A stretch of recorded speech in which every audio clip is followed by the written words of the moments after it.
The Book of Leviticus.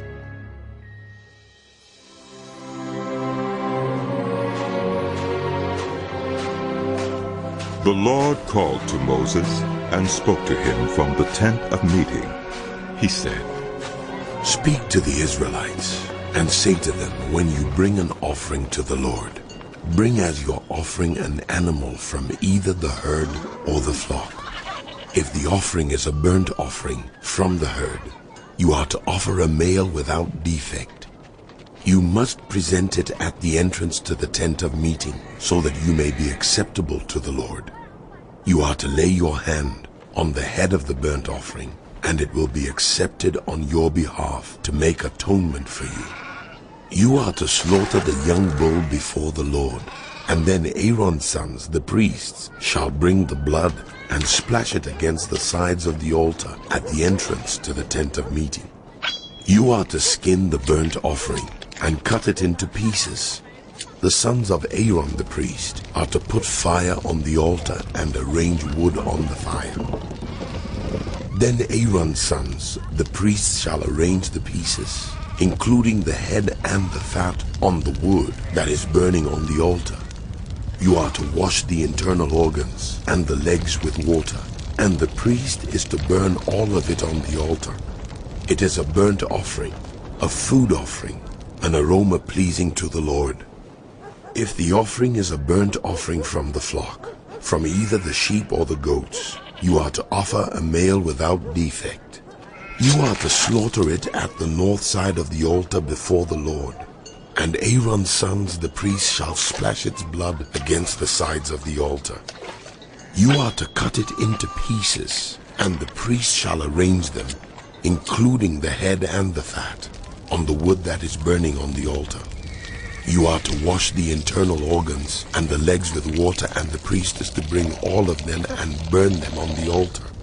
It is a burnt offering, a food offering, an aroma pleasing to the Lord.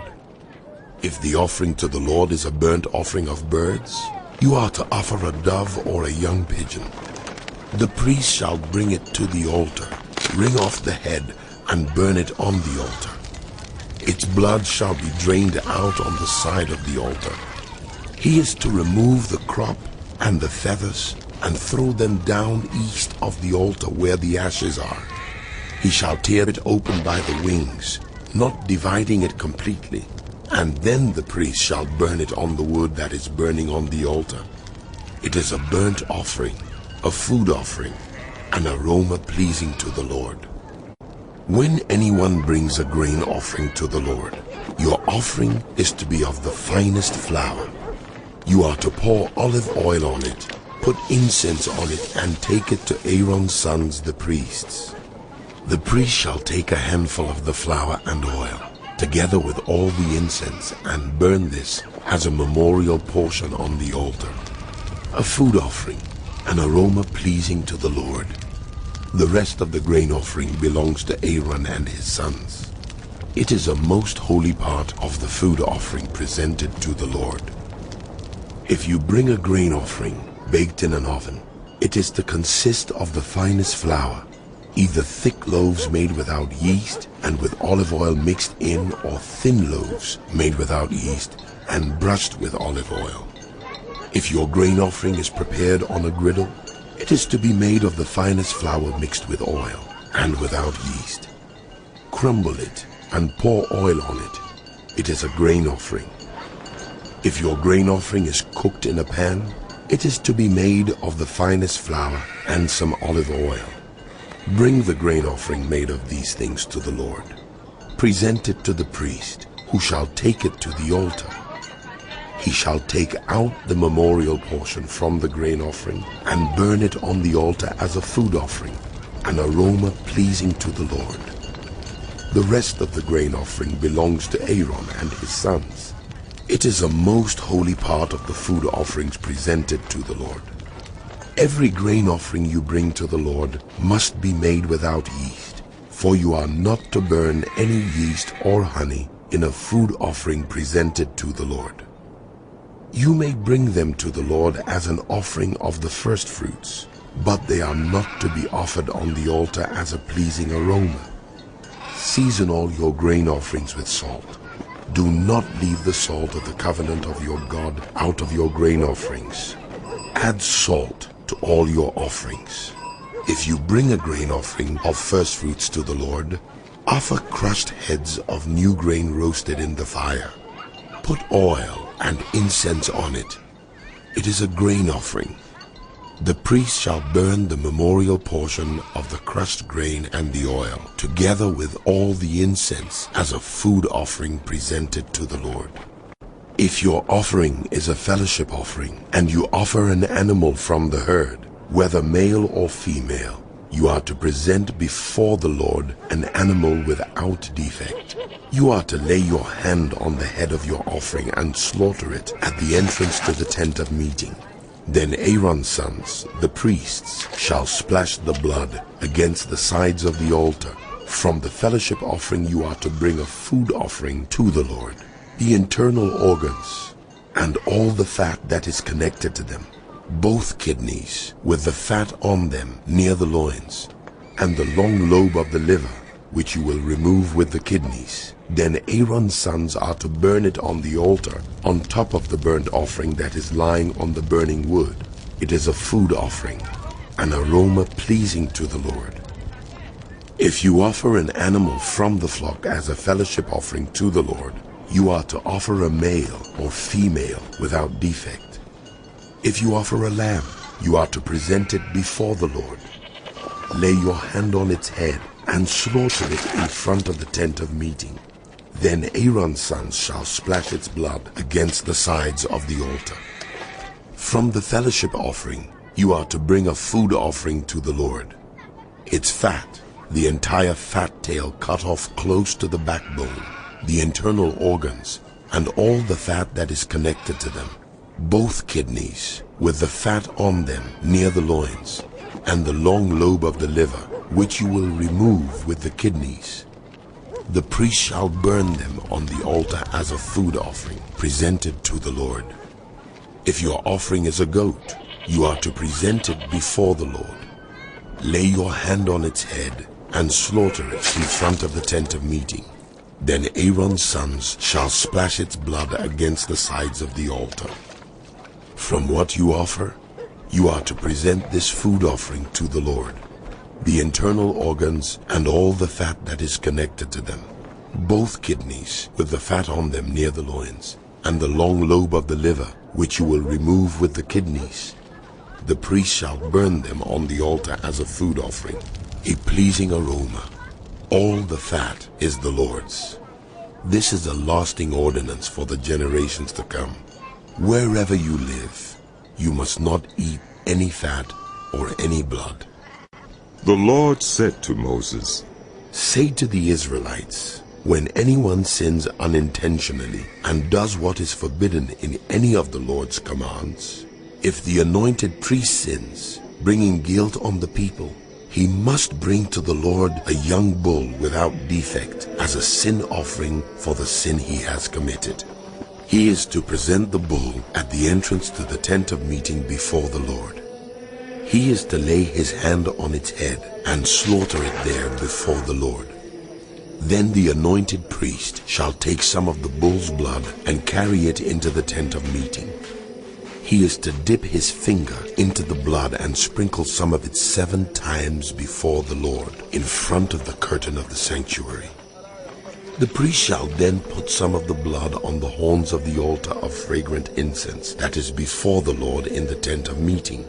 The rest of the bull's blood he shall pour out at the base of the altar of burnt offering at the entrance to the tent of meeting. He shall remove all the fat from the bull of the sin offering, all the fat that is connected to the internal organs, both kidneys with the fat on them near the loins, and the long lobe of the liver, which he will remove with the kidneys, just as the fat is removed from the ox sacrificed as a fellowship offering. Then the priest shall burn them on the altar of burnt offering. But the hide of the bull and all its flesh, as well as the head and legs, the internal organs and the intestines, that is all the rest of the bull, he must take outside the camp to a place ceremonially clean, where the ashes are thrown, and burn it there in a wood fire on the ash heap. If the whole Israelite community sins unintentionally and does what is forbidden in any of the Lord's commands, even though the community is unaware of the matter, when they realize their guilt and the sin they committed becomes known, the assembly must bring a young bull as a sin offering and present it before the tent of meeting. The elders of the community are to lay their hands on the bull's head before the Lord, and the bull shall be slaughtered before the Lord. Then the anointed priest is to take some of the bull's blood into the tent of meeting. He shall dip his finger into the blood and sprinkle it before the Lord 7 times in front of the curtain. He is to put some of the blood on the horns of the altar that is before the Lord in the tent of meeting. The rest of the blood he shall pour out at the base of the altar of burnt offering at the entrance to the tent of meeting. He shall remove all the fat from it and burn it on the altar, and do with this bull just as he did with the bull for the sin offering. In this way the priest will make atonement for them, and they will be forgiven. Then he shall take the bull outside the camp and burn it as he burned the first bull. This is the sin offering for the community. When a leader sins unintentionally and does what is forbidden in any of the commands of the Lord his God, when he realizes his guilt and the sin he has committed becomes known, he must bring as his offering a male goat without defect. He is to lay his hand on the goat's head and slaughter it at the place where the burnt offering is slaughtered before the Lord. It is a sin offering. Then the priest shall take some of the blood of the sin offering with his finger and put it on the horns of the altar of burnt offering and pour out the rest of the blood at the base of the altar. He shall burn all the fat on the altar as he burned the fat of the fellowship offering. In this way the priest will make atonement for the leader's sin, and he will be forgiven. If any member of the community sins unintentionally and does what is forbidden in any of the Lord's commands, when they realize their guilt and the sin they have committed becomes known, they must bring as their offering for the sin they committed a female goat without defect. They are to lay their hand on the head of the sin offering and slaughter it at the place of the burnt offering. Then the priest is to take some of the blood with his finger and put it on the horns of the altar of burnt offering and pour out the rest of the blood at the base of the altar. They shall remove all the fat, just as the fat is removed from the fellowship offering, and the priest shall burn it on the altar as an aroma pleasing to the Lord. In this way the priest will make atonement for them, and they will be forgiven. If they bring a lamb as their sin offering, they are to bring a female without defect. They are to lay their hand on its head and slaughter it for a sin offering at the place where the burnt offering is slaughtered. Then the priest shall take some of the blood of the sin offering with his finger and put it on the horns of the altar of burnt offering and pour out the rest of the blood at the base of the altar. They shall remove all the fat, just as the fat is removed from the lamb of the fellowship offering, and the priest shall burn it on the altar on top of the food offerings presented to the Lord. In this way the priest will make atonement for them for the sin they have committed, and they will be forgiven. If anyone sins because they do not speak up when they hear a public charge to testify regarding something they have seen or learned about, they will be held responsible.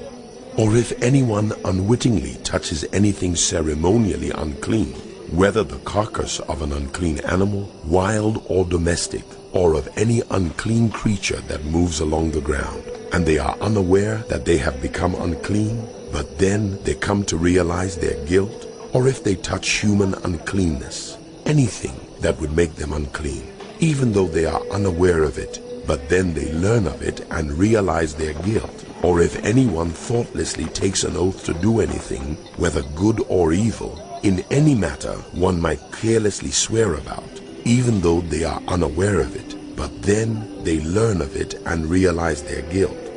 When anyone realizes their guilt in any of these matters, they must confess in what way they have sinned, and as a penalty for the sin they have committed, they must bring to the Lord a female lamb or goat from the flock as a sin offering, and the priest shall make atonement for them for their sin. Anyone who cannot afford a lamb is to bring 2 doves or 2 young pigeons to the Lord as a penalty for their sin, one for a sin offering and the other for a burnt offering. They are to bring them to the priest, who shall first offer the one for the sin offering. He is to wring its head from its neck, not dividing it completely, and is to splash some of the blood of the sin offering against the side of the altar. The rest of the blood must be drained out at the base of the altar. It is a sin offering. The priest shall then offer the other as a burnt offering in the prescribed way, and make atonement for them for the sin they have committed, and they will be forgiven. If, however, they cannot afford 2 doves or 2 young pigeons, they are to bring as an offering for their sin 1/10 of an ephah of the finest flour for a sin offering. They must not put oil or incense on it, because it is a sin offering. They are to bring it to the priest, who shall take a handful of it as a memorial portion and burn it on the altar on top of the food offerings presented to the Lord. It is a sin offering. In this way, the priest will make atonement for them for any of these sins they have committed, and they will be forgiven. The rest of the offering will belong to the priest, as in the case of the grain offering. The Lord said to Moses, When anyone is unfaithful to the Lord by sinning unintentionally in regard to any of the Lord's holy things, they are to bring to the Lord as a penalty a ram from the flock, one without defect and of the proper value in silver, according to the sanctuary shekel. It is a guilt offering. They must make restitution for what they have failed to do in regard to the holy things, pay an additional penalty of 1/5 of its value, and give it all to the priest. The priest will make atonement for them with the ram as a guilt offering, and they will be forgiven. If anyone sins and does what is forbidden in any of the Lord's commands, even though they do not know it, they are guilty and will be held responsible. They are to bring to the priest as a guilt offering a ram from the flock, one without defect and of the proper value. In this way, the priest will make atonement for them for the wrong they have committed unintentionally, and they will be forgiven. It is a guilt offering. They have been guilty of wrongdoing against the Lord. The Lord said to Moses, If anyone sins and is unfaithful to the Lord by deceiving a neighbor about something entrusted to them or left in their care, or about something stolen, or if they cheat a neighbor, or if they find lost property and lie about it, or if they swear falsely about any such sin that people may commit, when they thus sin and realize their guilt, they must return what they have stolen or taken by extortion, or what was entrusted to them, or the lost property they found, or whatever it was they swore falsely about. They must make restitution in full, add 1/5 of the value to it, and give it all to the owner on the day they present their guilt offering. And as a penalty, they must bring to the priest, that is, to the Lord, their guilt offering, a ram from the flock, one without defect and of the proper value. In this way, the priest will make atonement for them before the Lord, and they will be forgiven for any of the things they did that made them guilty. The Lord said to Moses, Give Aaron and his sons this command. These are the regulations for the burnt offering. The burnt offering is to remain on the altar hearth throughout the night, till morning, and the fire must be kept burning on the altar. The priest shall then put on his linen clothes with linen undergarments next to his body, and shall remove the ashes of the burnt offering that the fire has consumed on the altar, and place them beside the altar. Then he is to take off these clothes and put on others, and carry the ashes outside the camp to a place that is ceremonially clean. The fire on the altar must be kept burning. It must not go out. Every morning the priest is to add firewood and arrange the burnt offering on the fire and burn the fat of the fellowship offerings on it. The fire must be kept burning on the altar continuously. It must not go out. These are the regulations for the grain offering. Aaron's sons are to bring it before the Lord in front of the altar. The priest is to take a handful of the finest flour and some olive oil, together with all the incense on the grain offering, and burn the memorial portion on the altar as an aroma pleasing to the Lord. Aaron and his sons shall eat the rest of it, but it is to be eaten without yeast in the sanctuary area. They are to eat it in the courtyard of the tent of meeting.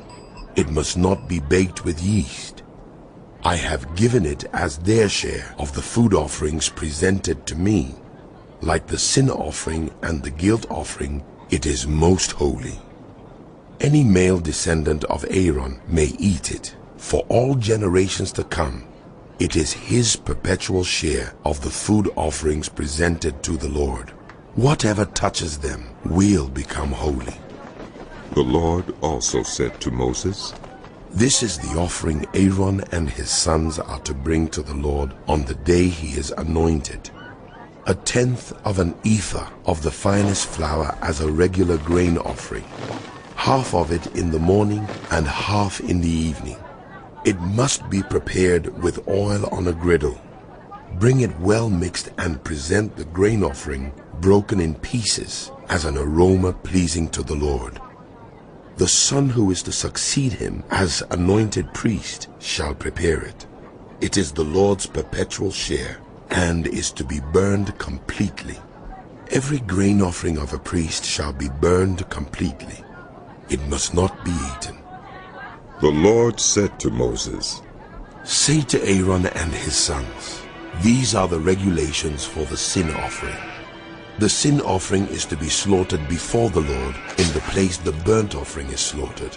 It is most holy. The priest who offers it shall eat it. It is to be eaten in the sanctuary area, in the courtyard of the tent of meeting. Whatever touches any of the flesh will become holy. And if any of the blood is spattered on a garment, you must wash it in the sanctuary area. The clay pot the meat is cooked in must be broken. But if it is cooked in a bronze pot, the pot is to be scoured and rinsed with water. Any male in a priest family may eat it. It is most holy. But any sin offering whose blood is brought into the tent of meeting to make atonement in the holy place must not be eaten. It must be burned up. These are the regulations for the guilt offering, which is most holy. The guilt offering is to be slaughtered in the place where the burnt offering is slaughtered, and its blood is to be splashed against the sides of the altar. All its fat shall be offered, the fat tail, and the fat that covers the internal organs, both kidneys, with the fat on them near the loins, and the long lobe of the liver, which is to be removed with the kidneys. The priest shall burn them on the altar as a food offering presented to the Lord. It is a guilt offering. Any male in a priest's family may eat it, but it must be eaten in the sanctuary area. It is most holy. The same law applies to both the sin offering and the guilt offering. They belong to the priest who makes atonement with them. The priest who offers a burnt offering for anyone may keep its hide for himself. Every grain offering baked in an oven or cooked in a pan or on a griddle belongs to the priest who offers it. And every grain offering, whether mixed with oil or dry, belongs equally to all the sons of Aaron. These are the regulations for the fellowship offering anyone may present to the Lord. If they offer it as an expression of thankfulness, then along with this thank offering, they are to offer thick loaves made without yeast and with olive oil mixed in. thin loaves made without yeast and brushed with olive oil, and thick loaves of the finest flour, well kneaded and with olive oil mixed in.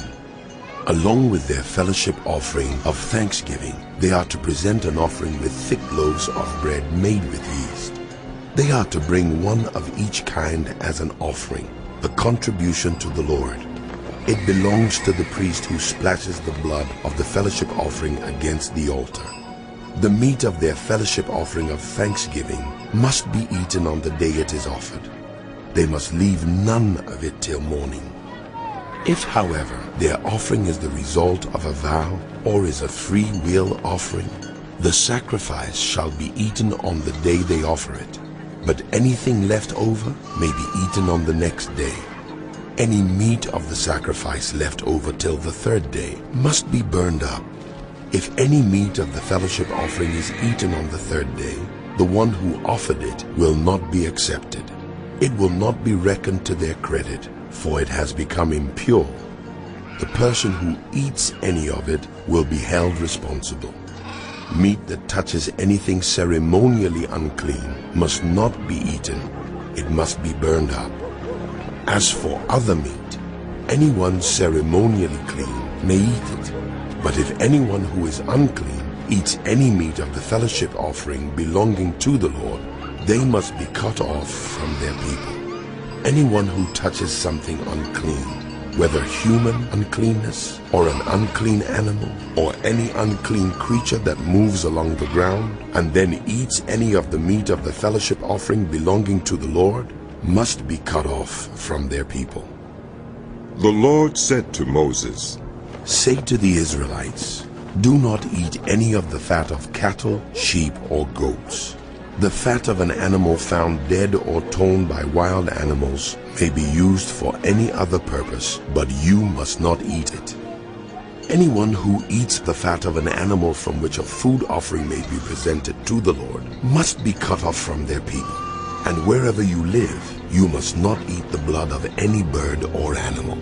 Anyone who eats blood must be cut off from their people." The Lord said to Moses, "Say to the Israelites, anyone who brings a fellowship offering to the Lord is to bring part of it as their sacrifice to the Lord. With their own hands they are to present the food offering to the Lord. They are to bring the fat together with the breast and wave the breast before the Lord as a wave offering. The priest shall burn the fat on the altar, but the breast belongs to Aaron and his sons. You are to give the right thigh of your fellowship offerings to the priest as a contribution. The son of Aaron who offers the blood and the fat of the fellowship offering shall have the right thigh as his share. From the fellowship offerings of the Israelites I have taken the breast that is waved and the thigh that is presented, and have given them to Aaron the priest and his sons as their perpetual share from the Israelites."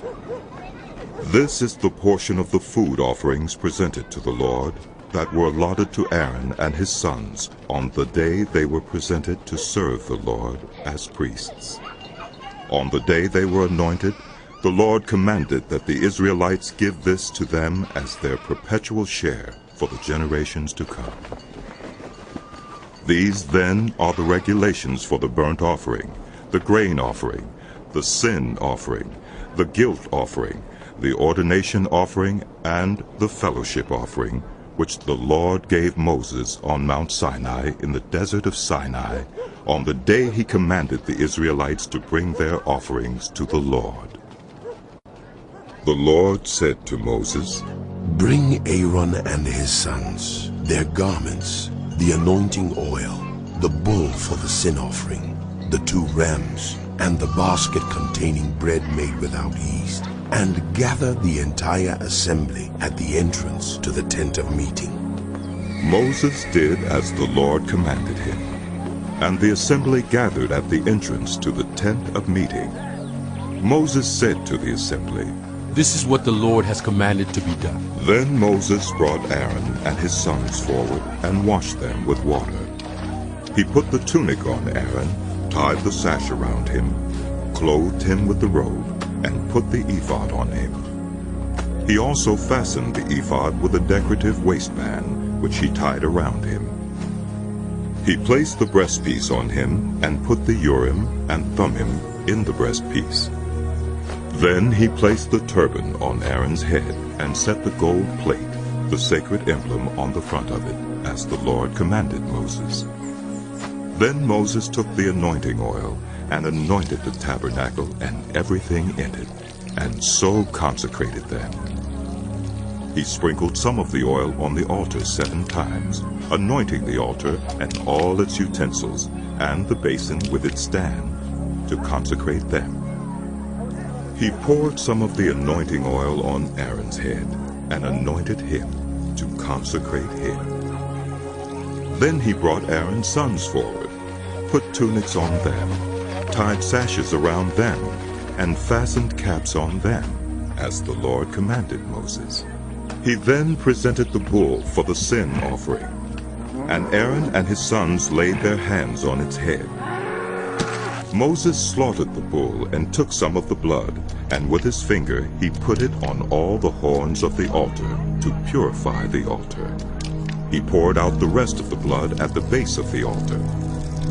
So he consecrated it to make atonement for it. Moses also took all the fat around the internal organs, the long lobe of the liver, and both kidneys and their fat, and burned it on the altar. But the bull with its hide and its flesh and its intestines he burned up outside the camp, as the Lord commanded Moses. He then presented the ram for the burnt offering, and Aaron and his sons laid their hands on its head. Then Moses slaughtered the ram, and splashed the blood against the sides of the altar. He cut the ram into pieces, and burned the head, the pieces, and the fat.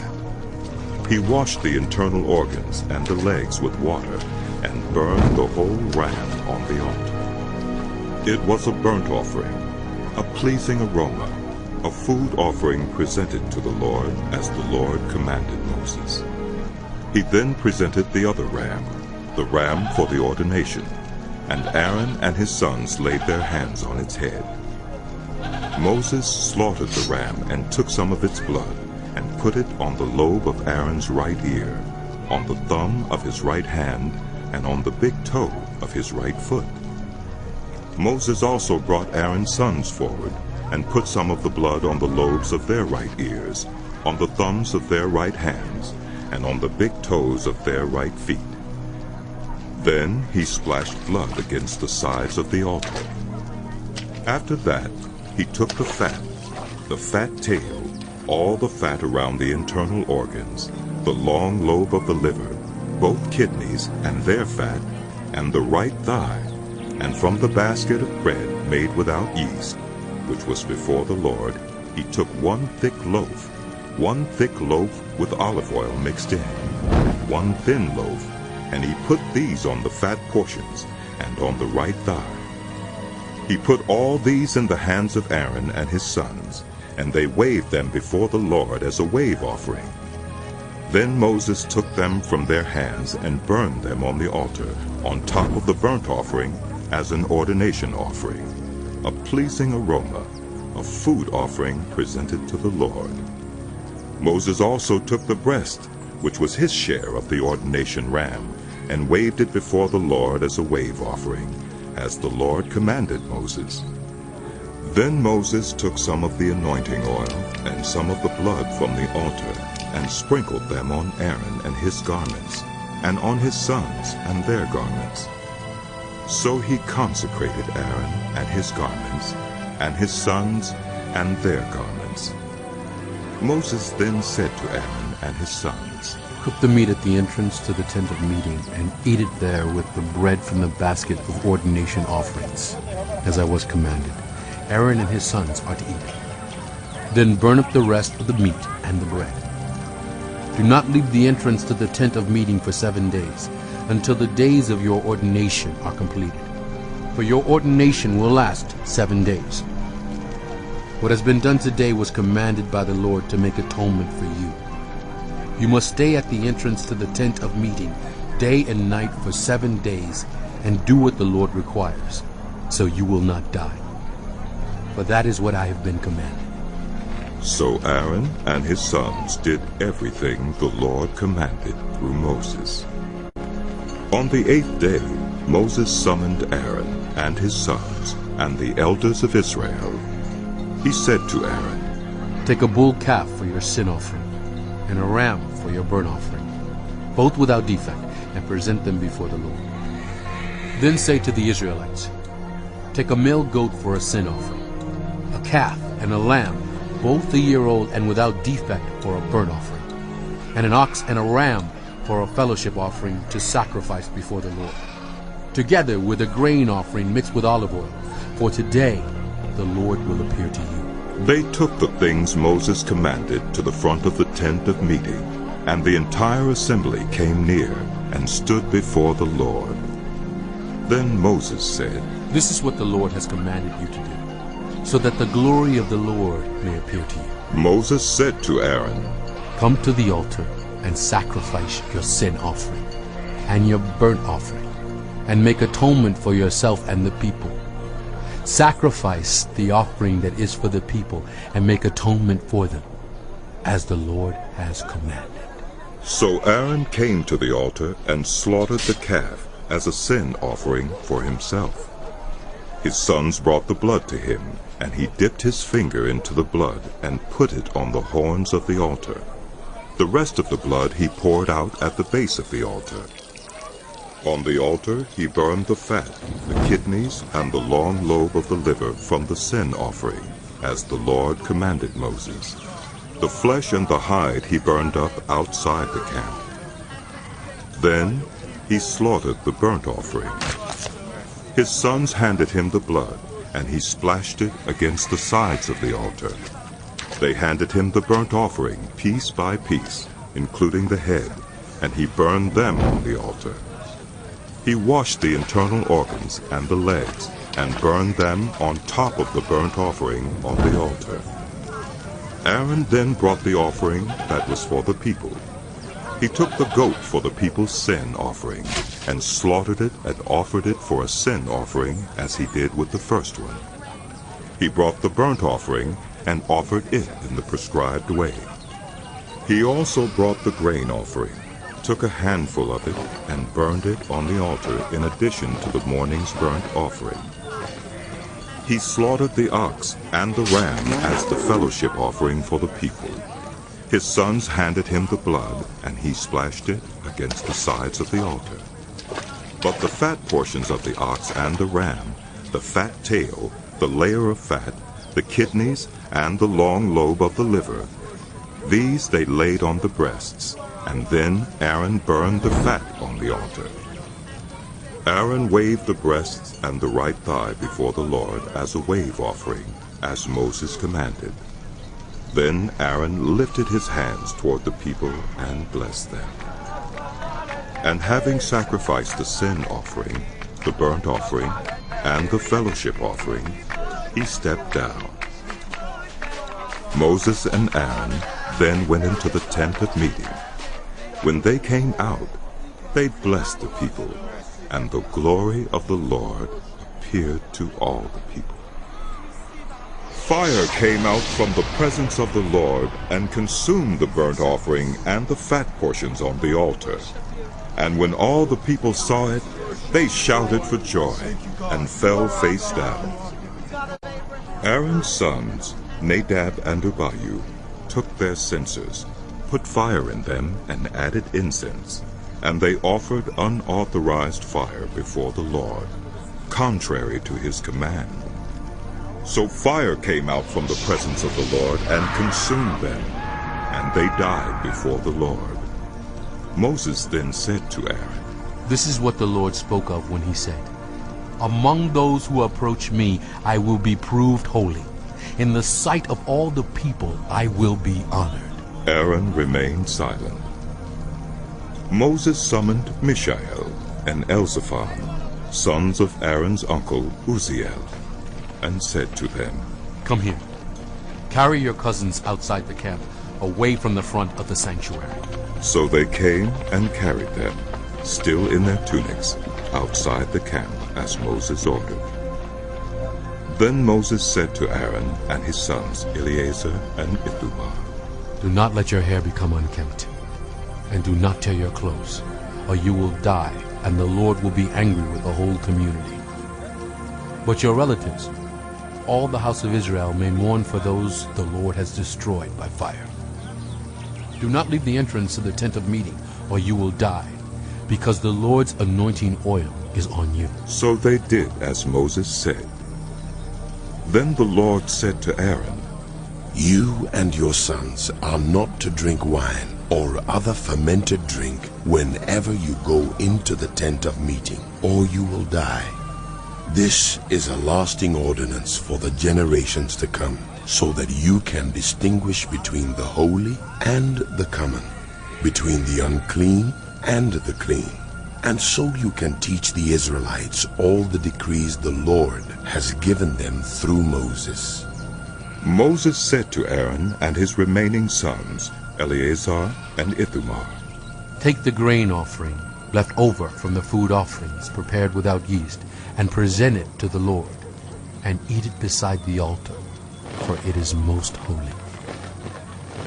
Eat it in the sanctuary area, because it is your share and your son's share of the food offerings presented to the Lord, for so I have been commanded. But you and your sons and your daughters may eat the breast that was waved, and the thigh that was presented. Eat them in a ceremonially clean place. They have been given to you and your children as your share of the Israelites' fellowship offerings. The thigh that was presented and the breast that was waved must be brought with the fat portions of the food offerings, to be waved before the Lord as a wave offering. This will be the perpetual share for you and your children, as the Lord has commanded. When Moses inquired about the goat of the sin offering and found that it had been burned up, he was angry with Eleazar and Ithamar, Aaron's remaining sons, and asked, Why didn't you eat the sin offering in the sanctuary area? It is most holy. It was given to you to take away the guilt of the community by making atonement for them before the Lord. Since its blood was not taken into the holy place, you should have eaten the goat in the sanctuary area as I commanded.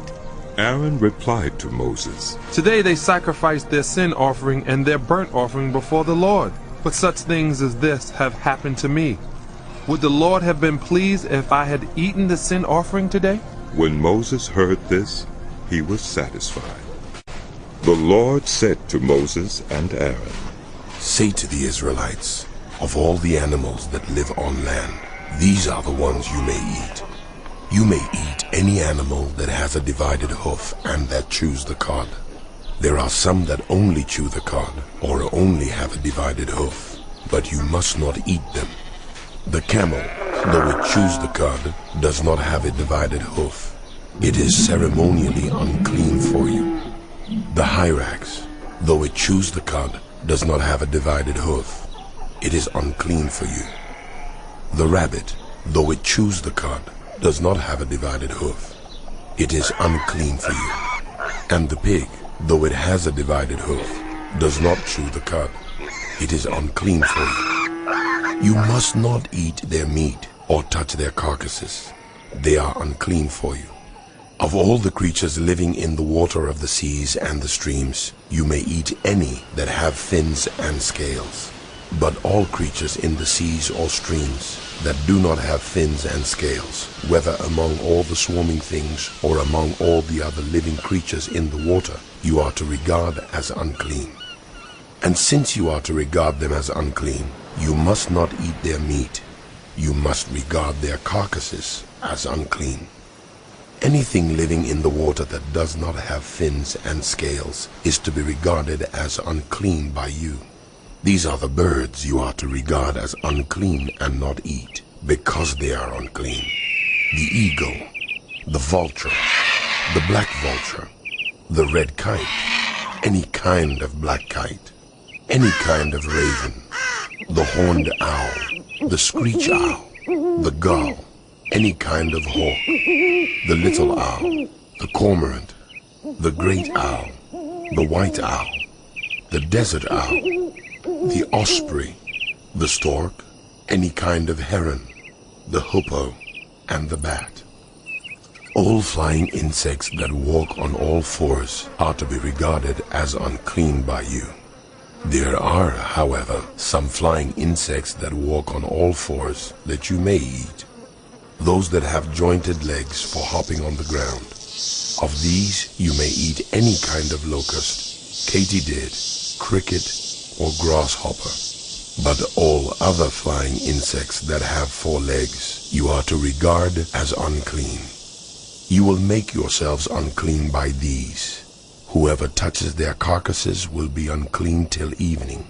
Whoever picks up one of their carcasses must wash their clothes, and they will be unclean till evening.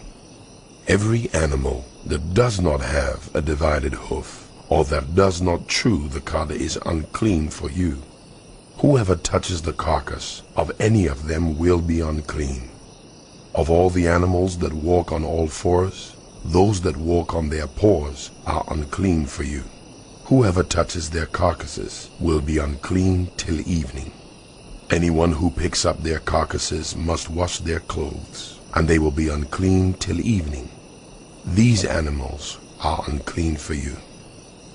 Of the animals that move about on the ground, these are unclean for you: the weasel, the rat, any kind of great lizard, the gecko, the monitor lizard, the wall lizard, the skink, and the chameleon. Of all those that move along the ground, these are unclean for you. Whoever touches them when they are dead will be unclean till evening. When one of them dies and falls on something, that article, whatever its use, will be unclean, whether it is made of wood, cloth, hide, or sackcloth. Put it in water. It will be unclean till evening, and then it will be clean. If one of them falls into a clay pot, everything in it will be unclean, and you must break the pot. Any food you are allowed to eat that has come into contact with water from any such pot is unclean, and any liquid that is drunk from such a pot is unclean. Anything that one of their carcasses falls on becomes unclean. An oven or cooking pot must be broken up. They are unclean, and you are to regard them as unclean. A spring, however, or a cistern for collecting water remains clean, but anyone who touches one of these carcasses is unclean. If a carcass falls on any seeds that are to be planted, they remain clean. But if water has been put on the seed, and a carcass falls on it, it is unclean for you.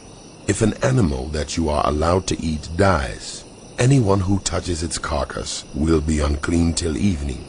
Anyone who eats some of its carcass must wash their clothes, and they will be unclean till evening. Anyone who picks up the carcass must wash their clothes, and they will be unclean till evening. Every creature that moves about on the ground is to be regarded as unclean. It is not to be eaten. You are not to eat any creature that moves about on the ground, whether it moves on its belly, or walks on all fours, or on many feet. It is unclean. Do not defile yourselves by any of these creatures. Do not make yourselves unclean by means of them, or be made unclean by them. I am the Lord your God. Consecrate yourselves and be holy, because I am holy. Do not make yourselves unclean by any creature that moves about on the ground. I am the Lord who brought you up out of Egypt to be your God. Therefore be holy, because I am holy. These are the regulations concerning animals, birds, every living thing that moves in the water, and every creature that moves about on the ground. You must distinguish between the unclean and the clean, between living creatures that may be eaten and those that may not be eaten. The Lord said to Moses, Say to the Israelites, A woman who becomes pregnant and gives birth to a son will be ceremonially unclean for 7 days, just as she is unclean during her monthly period. On the 8th day, the boy is to be circumcised. Then the woman must wait 33 days to be purified from her bleeding. She must not touch anything sacred or go to the sanctuary until the days of her purification are over.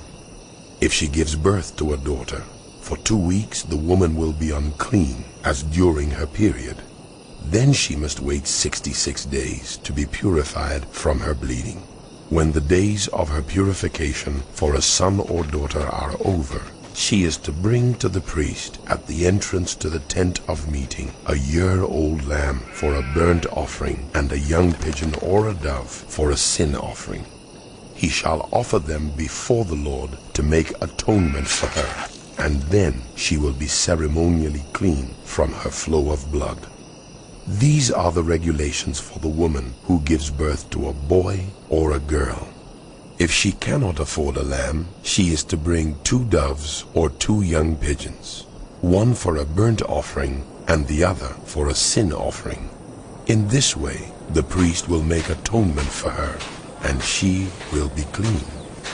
The Lord said to Moses and Aaron, When anyone has a swelling or a rash or a shiny spot on their skin that may be a defiling skin disease, they must be brought to Aaron the priest or to one of his sons who is a priest. The priest is to examine the sore on the skin, and if the hair in the sore has turned white and the sore appears to be more than skin deep, it is a defiling skin disease. When the priest examines them, he shall pronounce them ceremonially unclean. If the shiny spot on the skin is white but does not appear to be more than skin deep, and the hair in it has not turned white, the priest is to isolate the affected person for 7 days.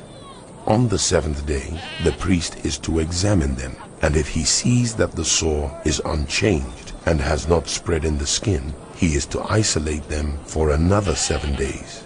On the 7th day, the priest is to examine them again, and if the sore has faded and has not spread in the skin, the priest shall pronounce them clean. It is only a rash. They must wash their clothes, and they will be clean. But if the rash does spread in their skin after they have shown themselves to the priest to be pronounced clean, they must appear before the priest again. The priest is to examine them, and if the rash has spread in the skin, he shall pronounce them unclean. It is a defiling skin disease. When anyone has a defiling skin disease, they must be brought to the priest. The priest is to examine them, and if there is a white swelling in the skin that has turned the hair white, and if there is raw flesh in the swelling, it is a chronic skin disease, and the priest shall pronounce them unclean. He is not to isolate them, because they are already unclean. If the disease breaks out all over their skin, and so far as the priest can see, it covers all the skin of the affected person from head to foot, the priest is to examine them, and if the disease has covered their whole body, he shall pronounce them clean. Since it has all turned white, they are clean. But whenever raw flesh appears on them, they will be unclean. When the priest sees the raw flesh, he shall pronounce them unclean. The raw flesh is unclean. They have a defiling disease. If the raw flesh changes and turns white, they must go to the priest. The priest is to examine them, and if the sores have turned white, the priest shall pronounce the affected person clean. Then they will be clean. When someone has a boil on their skin and it heals, and in the place where the boil was, a white swelling or reddish white spot appears, they must present themselves to the priest.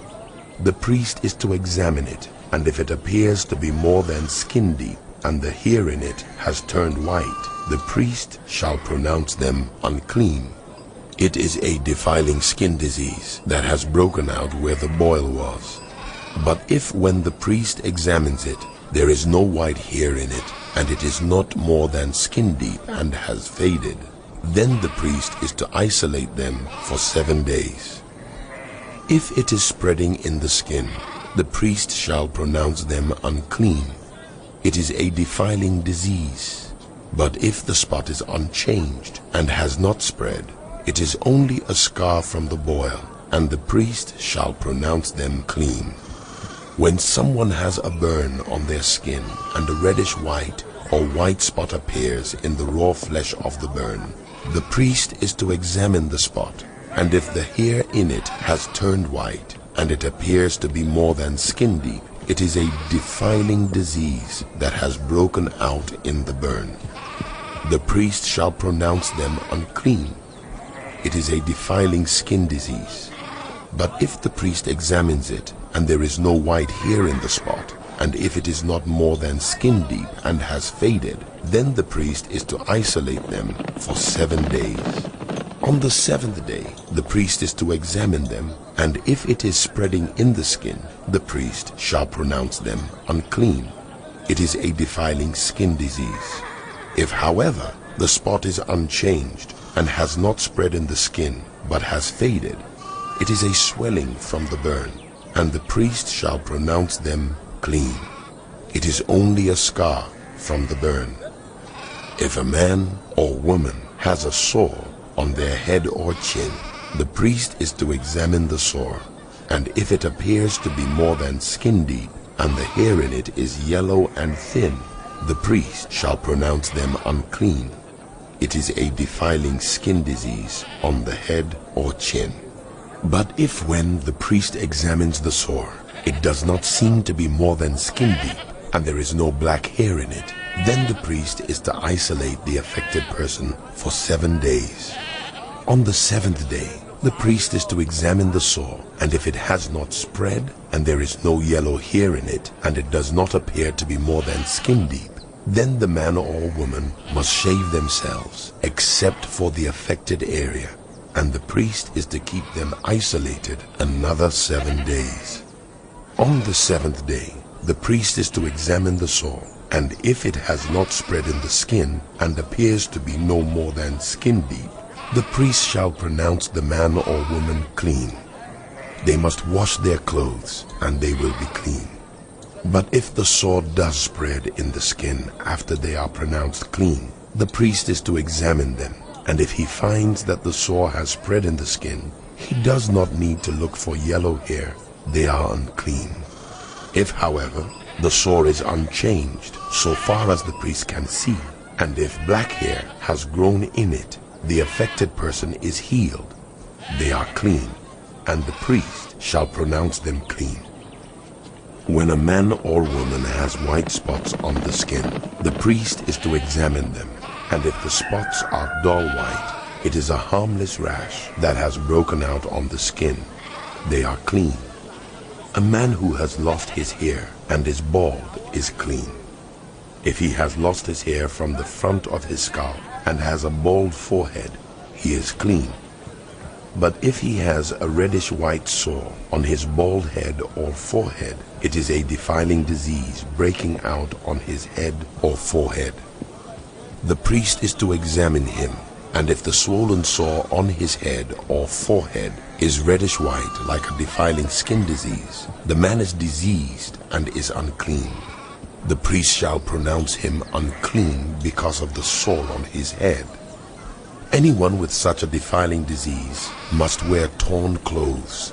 Let their hair be unkempt, cover the lower part of their face, and cry out, "Unclean, unclean." As long as they have the disease, they remain unclean. They must live alone. They must live outside the camp.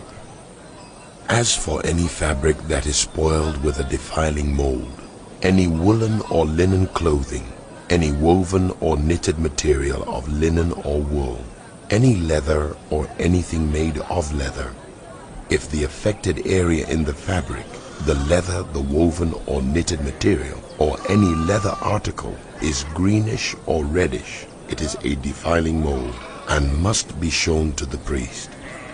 The priest is to examine the affected area and isolate the article for 7 days. On the seventh day he is to examine it, and if the mold has spread in the fabric, the woven or knitted material, or the leather, whatever its use, it is a persistent defiling mold. The article is unclean. He must burn the fabric, the woven or knitted material of wool or linen, or any leather article that has been spoiled, because the defiling mold is persistent. The article must be burned. But if when the priest examines it, the mold has not spread in the fabric, the woven or knitted material, or the leather article, he shall order that the spoiled article be washed. Then he is to isolate it for another 7 days. After the article has been washed, the priest is to examine it again, and if the mold has not changed its appearance, even though it has not spread, it is unclean. Burn it, no matter which side of the fabric has been spoiled.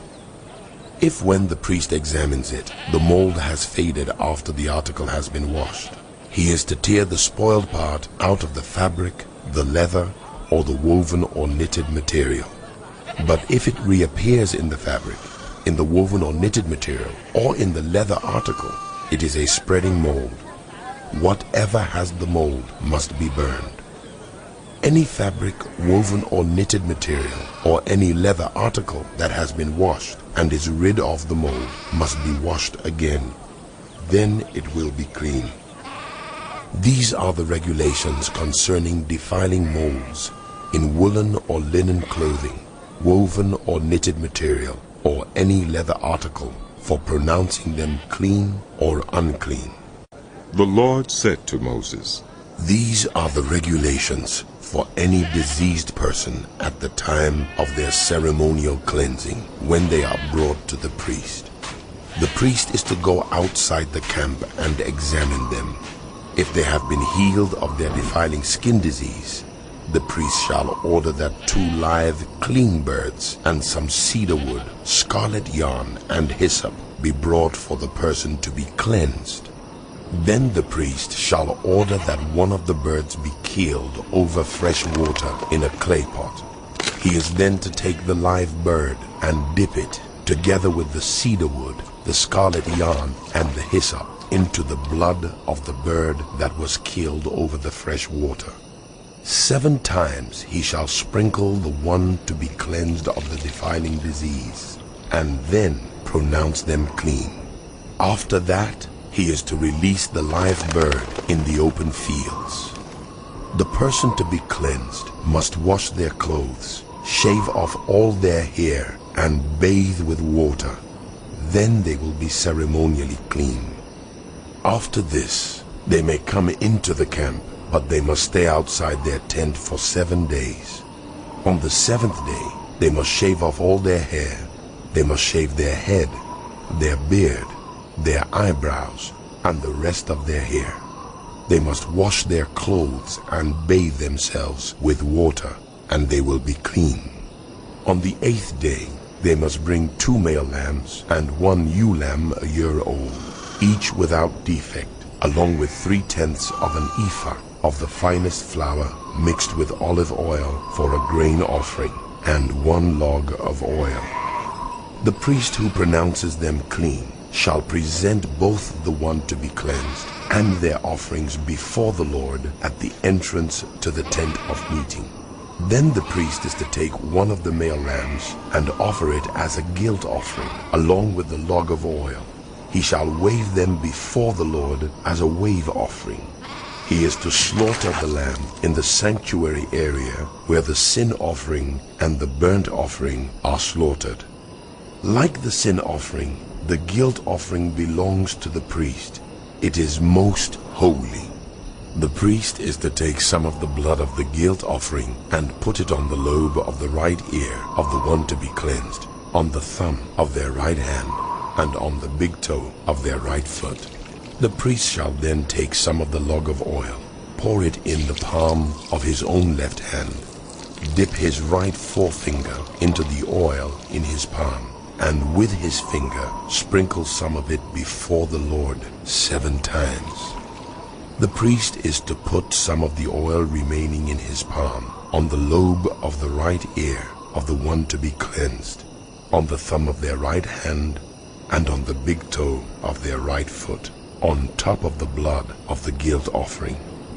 The rest of the oil in his palm the priest shall put on the head of the one to be cleansed, and make atonement for them before the Lord. Then the priest is to sacrifice the sin offering and make atonement for the one to be cleansed from their uncleanness. After that, the priest shall slaughter the burnt offering and offer it on the altar together with the grain offering, and make atonement for them, and they will be clean. If, however, they are poor and cannot afford these, they must take one male lamb as a guilt offering to be waved to make atonement for them, together with 1/10 of an ephah of the finest flour mixed with olive oil for a grain offering, a log of oil, and 2 doves or 2 young pigeons, such as they can afford, one for a sin offering and the other for a burnt offering. On the 8th day they must bring them for their cleansing to the priest at the entrance to the tent of meeting before the Lord.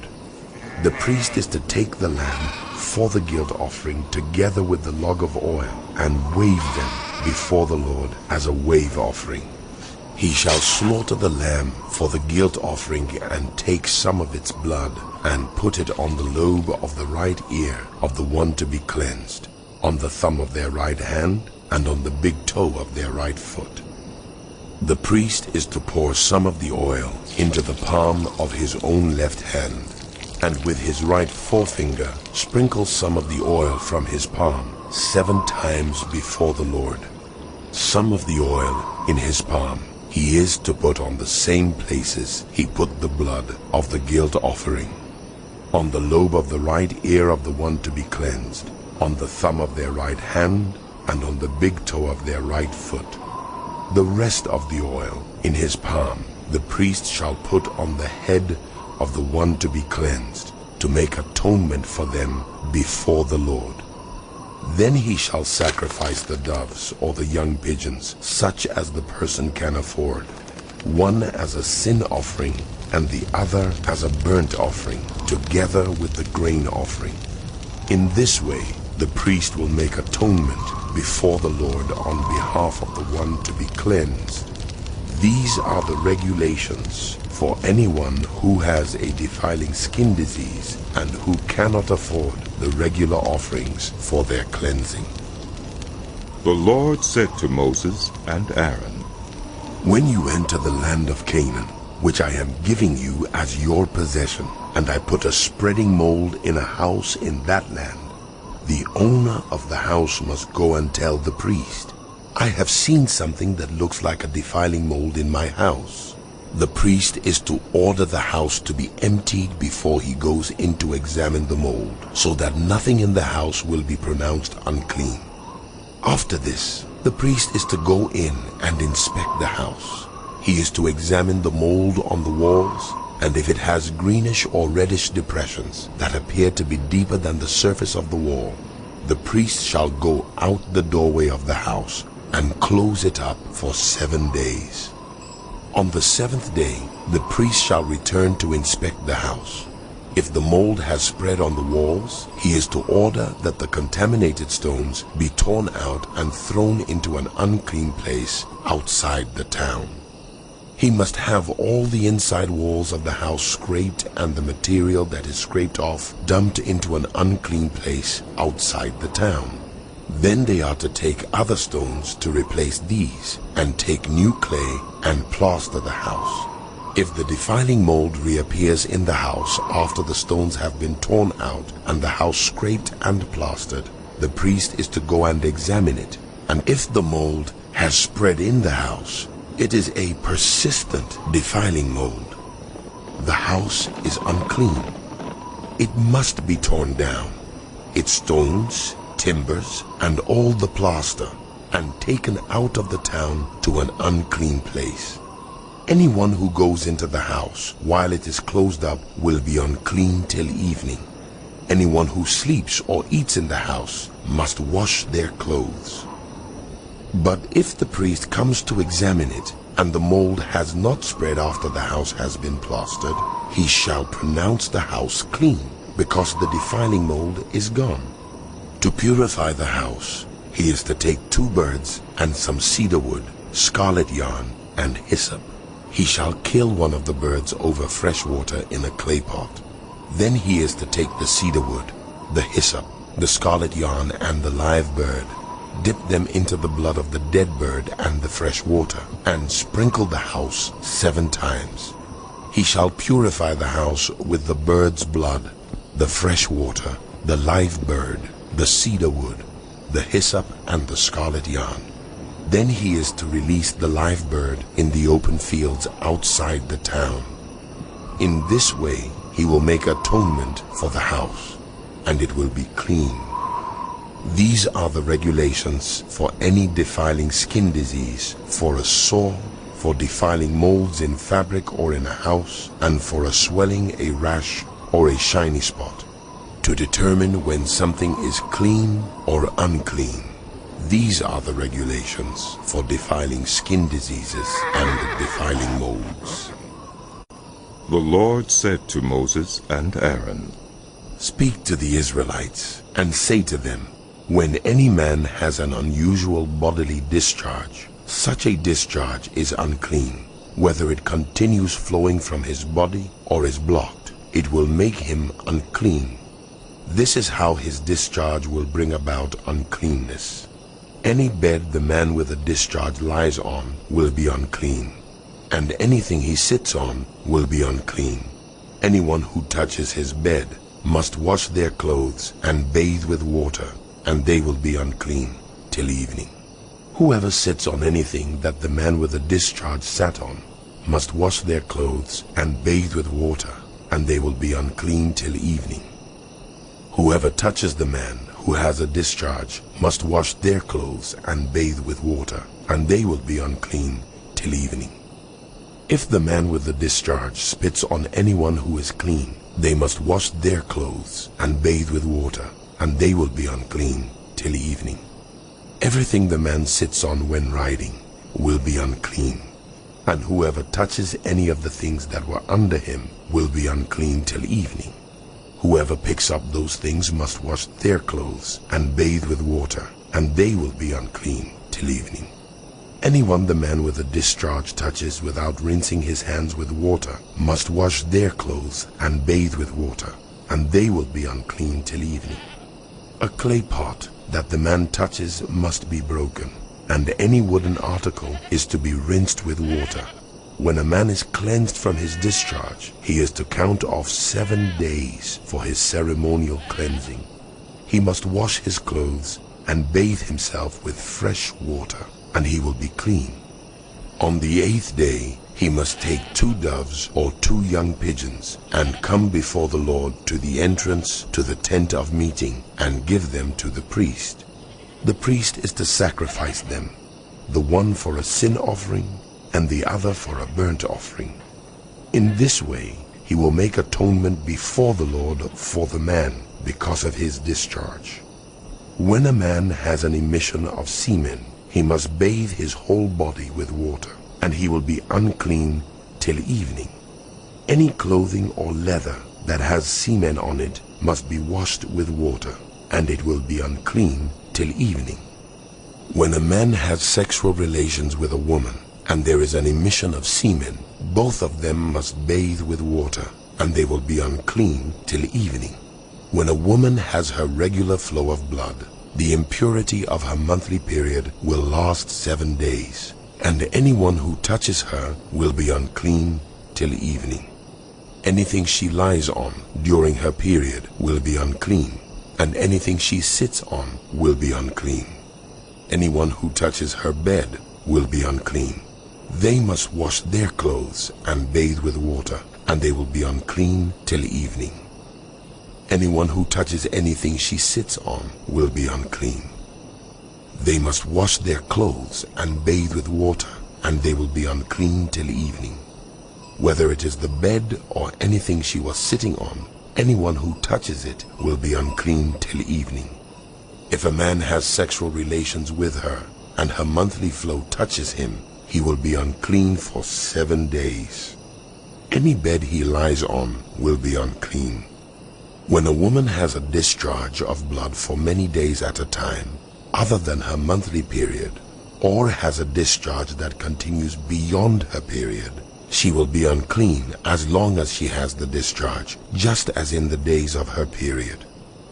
Any bed she lies on while her discharge continues will be unclean, as is her bed during her monthly period, and anything she sits on will be unclean as during her period. Anyone who touches them will be unclean. They must wash their clothes and bathe with water, and they will be unclean till evening. When she is cleansed from her discharge, she must count off 7 days, and after that she will be ceremonially clean. On the 8th day, she must take 2 doves or 2 young pigeons and bring them to the priest at the entrance to the tent of meeting. The priest is to sacrifice one for a sin offering and the other for a burnt offering. In this way, he will make atonement for her before the Lord for the uncleanness of her discharge. You must keep the Israelites separate from things that make them unclean, so they will not die in their uncleanness for defiling my dwelling place, which is among them. These are the regulations for a man with a discharge, for anyone made unclean by an emission of semen, for a woman in her monthly period, for a man or a woman with a discharge, and for a man who has sexual relations with a woman who is ceremonially unclean. The Lord spoke to Moses after the death of the 2 sons of Aaron, who died when they approached the Lord. The Lord said to Moses, Tell your brother Aaron that he is not to come whenever he chooses into the most holy place behind the curtain in front of the atonement cover on the ark, or else he will die, for I will appear in the cloud over the atonement cover. This is how Aaron is to enter the most holy place. He must first bring a young bull for a sin offering and a ram for a burnt offering. He is to put on the sacred linen tunic with linen undergarments next to his body. He is to tie the linen sash around him and put on the linen turban. These are sacred garments, so he must bathe himself with water before he puts them on.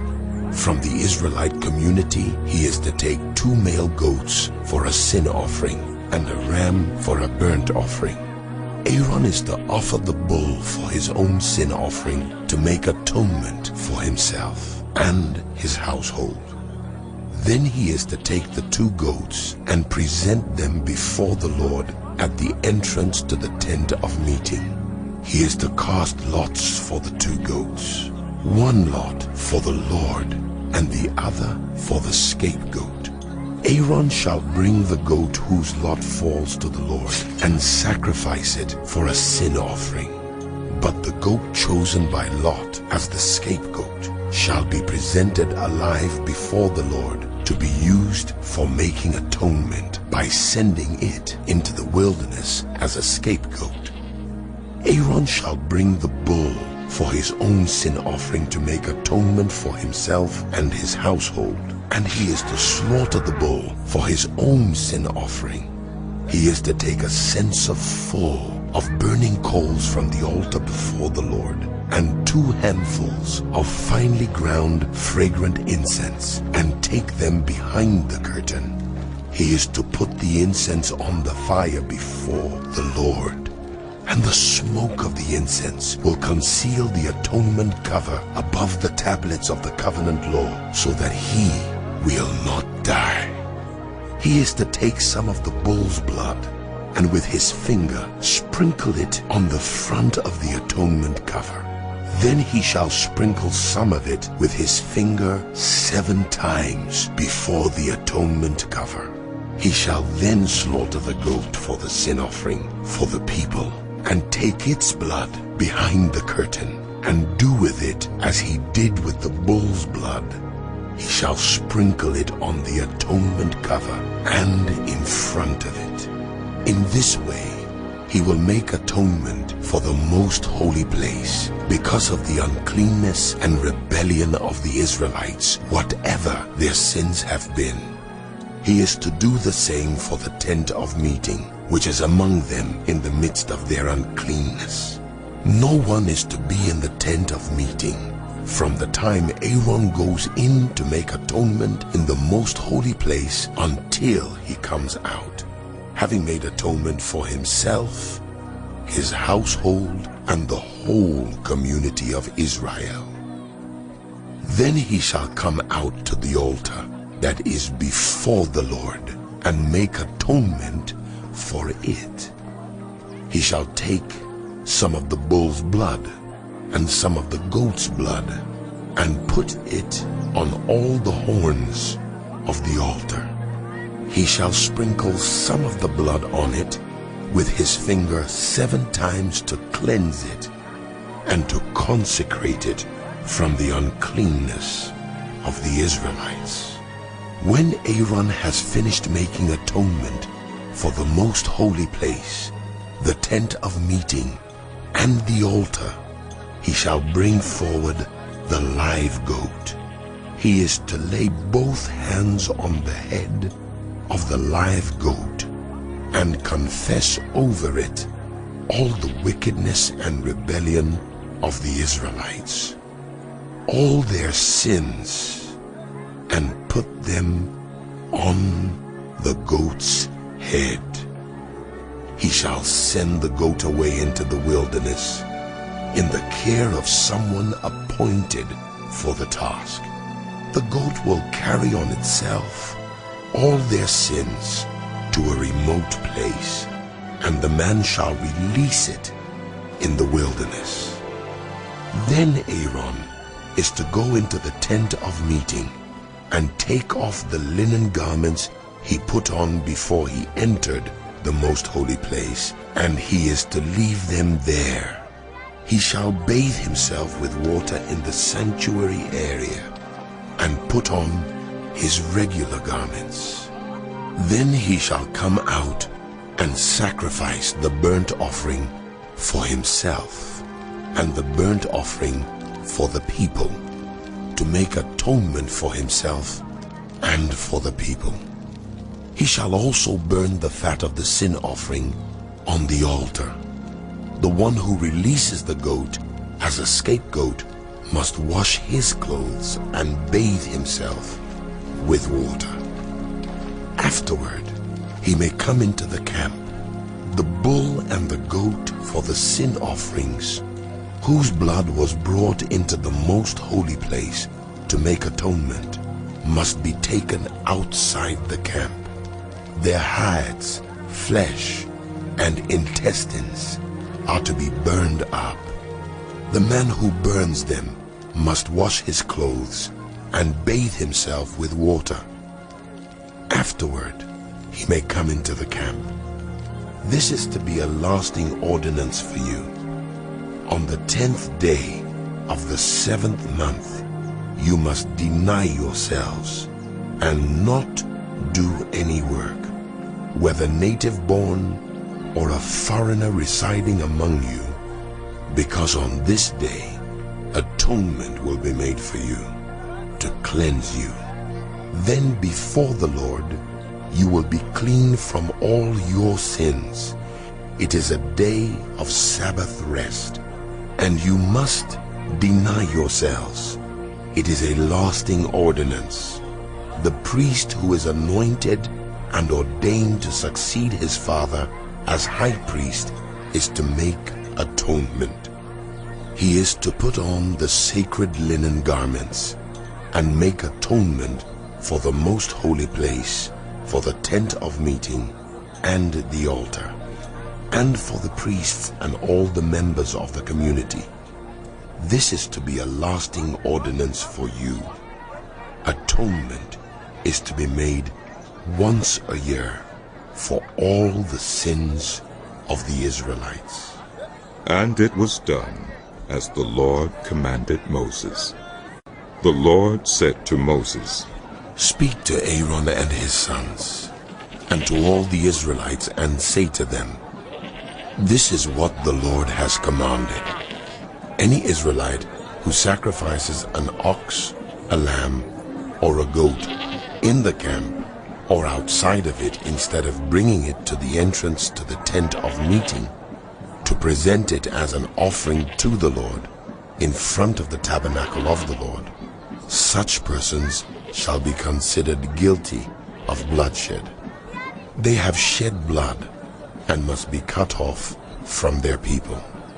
This is so the Israelites will bring to the Lord the sacrifices they are now making in the open fields.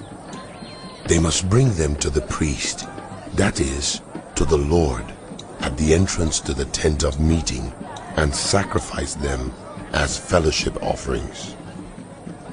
The priest is to splash the blood against the altar of the Lord at the entrance to the tent of meeting, and burn the fat as an aroma pleasing to the Lord. They must no longer offer any of their sacrifices to the goat idols to whom they prostitute themselves. This is to be a lasting ordinance for them and for the generations to come. Say to them, any Israelite or any foreigner residing among them who offers a burnt offering or sacrifice and does not bring it to the entrance to the tent of meeting to sacrifice it to the Lord must be cut off from their people. I will set my face against any Israelite or any foreigner residing among them who eats blood, and I will cut them off from their people. For the life of a creature is in the blood, and I have given it to you to make atonement for yourselves on the altar. It is the blood that makes atonement for one's life. Therefore, I say to the Israelites, none of you may eat blood, nor may any foreigner residing among you eat blood. Any Israelite or any foreigner residing among you who hunts any animal or bird that may be eaten must drain out the blood and cover it with earth, because the life of every creature is its blood. That is why I have said to the Israelites, you must not eat the blood of any creature, because the life of every creature is its blood. Anyone who eats it must be cut off. Anyone, whether native-born or foreigner, who eats anything found dead or torn by wild animals must wash their clothes and bathe with water, and they will be ceremonially unclean till evening. Then they will be clean. But if they do not wash their clothes and bathe themselves, they will be held responsible.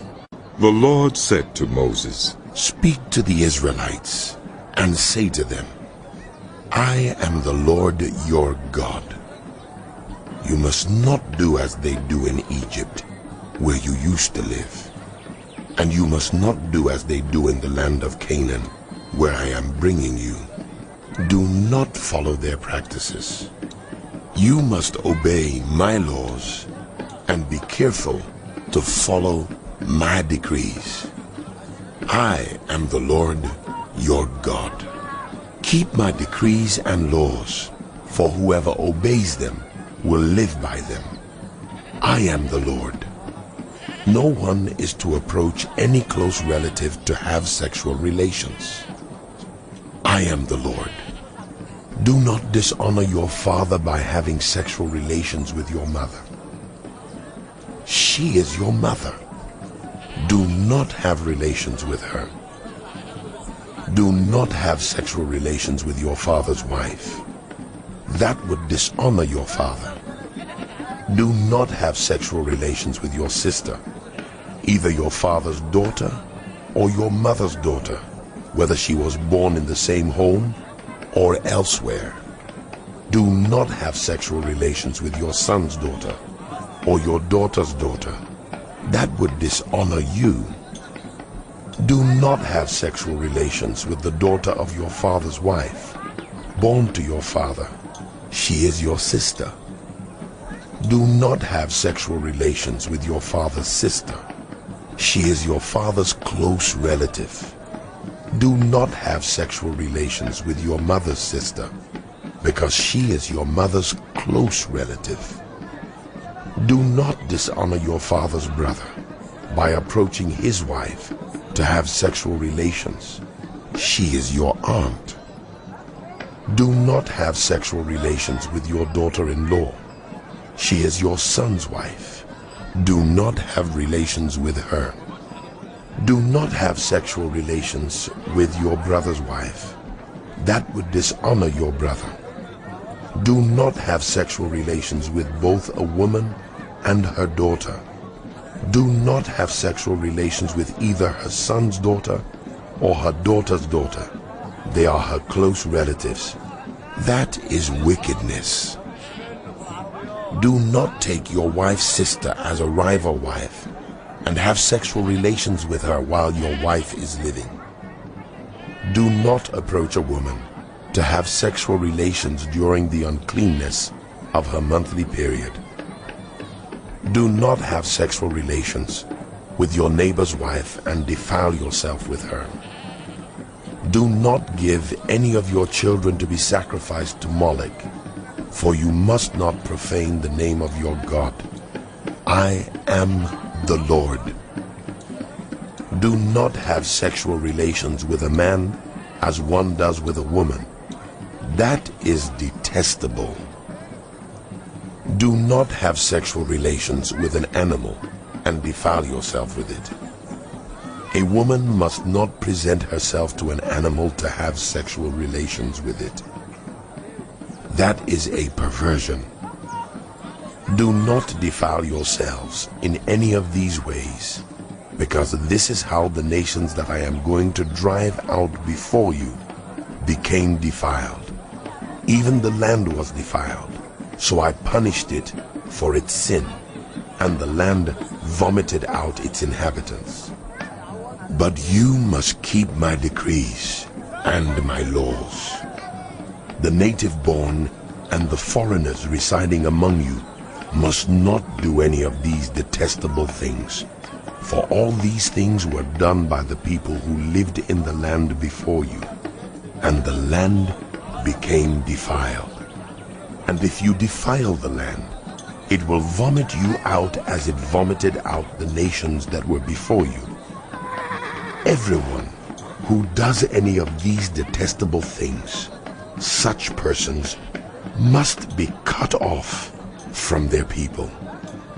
Keep my requirements and do not follow any of the detestable customs that were practiced before you came, and do not defile yourselves with them. I am the Lord your God. The Lord said to Moses, Speak to the entire assembly of Israel and say to them, Be holy, because I, the Lord your God, am holy. Each of you must respect your mother and father, and you must observe my Sabbaths. I am the Lord your God. Do not turn to idols or make metal gods for yourselves. I am the Lord your God. When you sacrifice a fellowship offering to the Lord, sacrifice it in such a way that it will be accepted on your behalf. It shall be eaten on the day you sacrifice it, or on the next day. Anything left over until the third day must be burned up. If any of it is eaten on the third day, it is impure and will not be accepted. Whoever eats it will be held responsible, because they have desecrated what is holy to the Lord. They must be cut off from their people. When you reap the harvest of your land, do not reap to the very edges of your field or gather the gleanings of your harvest. Do not go over your vineyard a second time or pick up the grapes that have fallen. Leave them for the poor and the foreigner. I am the Lord your God. Do not steal. Do not lie. Do not deceive one another. Do not swear falsely by my name, and so profane the name of your God. I am the Lord. Do not defraud your neighbors or rob them. Do not hold back the wages of a hired worker overnight. Do not curse the deaf or put a stumbling block in front of the blind, but fear your God. I am the Lord. Do not pervert justice. Do not show partiality to the poor or favoritism to the great, but judge your neighbor fairly. Do not go about spreading slander among your people. Do not do anything that endangers your neighbor's life. I am the Lord. Do not hate a fellow Israelite in your heart. Rebuke your neighbor frankly, so you will not share in their guilt. Do not seek revenge or bear a grudge against anyone among your people, but love your neighbor as yourself. I am the Lord. Keep my decrees. Do not mate different kinds of animals. Do not plant your field with two kinds of seed. Do not wear clothing woven of two kinds of material. If a man sleeps with a female slave who is promised to another man, but who has not been ransomed or given her freedom, there must be due punishment. Yet they are not to be put to death, because she had not been freed. The man, however, must bring a ram to the entrance to the tent of meeting for a guilt offering to the Lord. With the ram of the guilt offering, the priest is to make atonement for him before the Lord for the sin he has committed, and his sin will be forgiven. When you enter the land and plant any kind of fruit tree, regard its fruit as forbidden. For 3 years you are to consider it forbidden. It must not be eaten. In the 4th year, all its fruit will be holy, an offering of praise to the Lord. But in the 5th year, you may eat its fruit. In this way, your harvest will be increased. I am the Lord your God. Do not eat any meat with the blood still in it. Do not practice divination or seek omens. Do not cut the hair at the sides of your head or clip off the edges of your beard. Do not cut your bodies for the dead or put tattoo marks on yourselves. I am the Lord. Do not degrade your daughter by making her a prostitute, or the land will turn to prostitution and be filled with wickedness. Observe my Sabbaths and have reverence for my sanctuary. I am the Lord. Do not turn to mediums or seek out spiritists, for you will be defiled by them. I am the Lord your God. Stand up in the presence of the aged.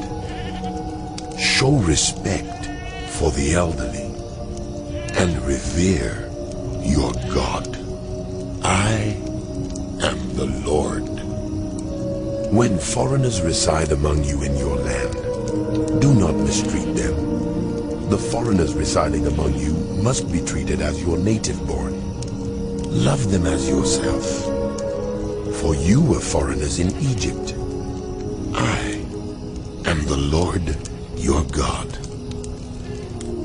Do not use dishonest standards when measuring length, weight, or quantity. Use honest scales and honest weights, an honest ephah, and an honest hin. I am the Lord your God, who brought you out of Egypt. Keep all my decrees and all my laws, and follow them. I am the Lord. The Lord said to Moses, Say to the Israelites, any Israelite or any foreigner residing in Israel who sacrifices any of his children to Molech is to be put to death. The members of the community are to stone him. I myself will set my face against him and will cut him off from his people. For by sacrificing his children to Molech, he has defiled my sanctuary and profaned my holy name. If the members of the community close their eyes when that man sacrifices one of his children to Molech, and if they fail to put him to death, I myself will set my face against him and his family, and will cut them off from their people, together with all who follow him in prostituting themselves to Molech. I will set my face against anyone who turns to mediums and spiritists to prostitute themselves by following them, and I will cut them off from their people. Consecrate yourselves and be holy, because I am the Lord your God. Keep my decrees and follow them. I am the Lord who makes you holy.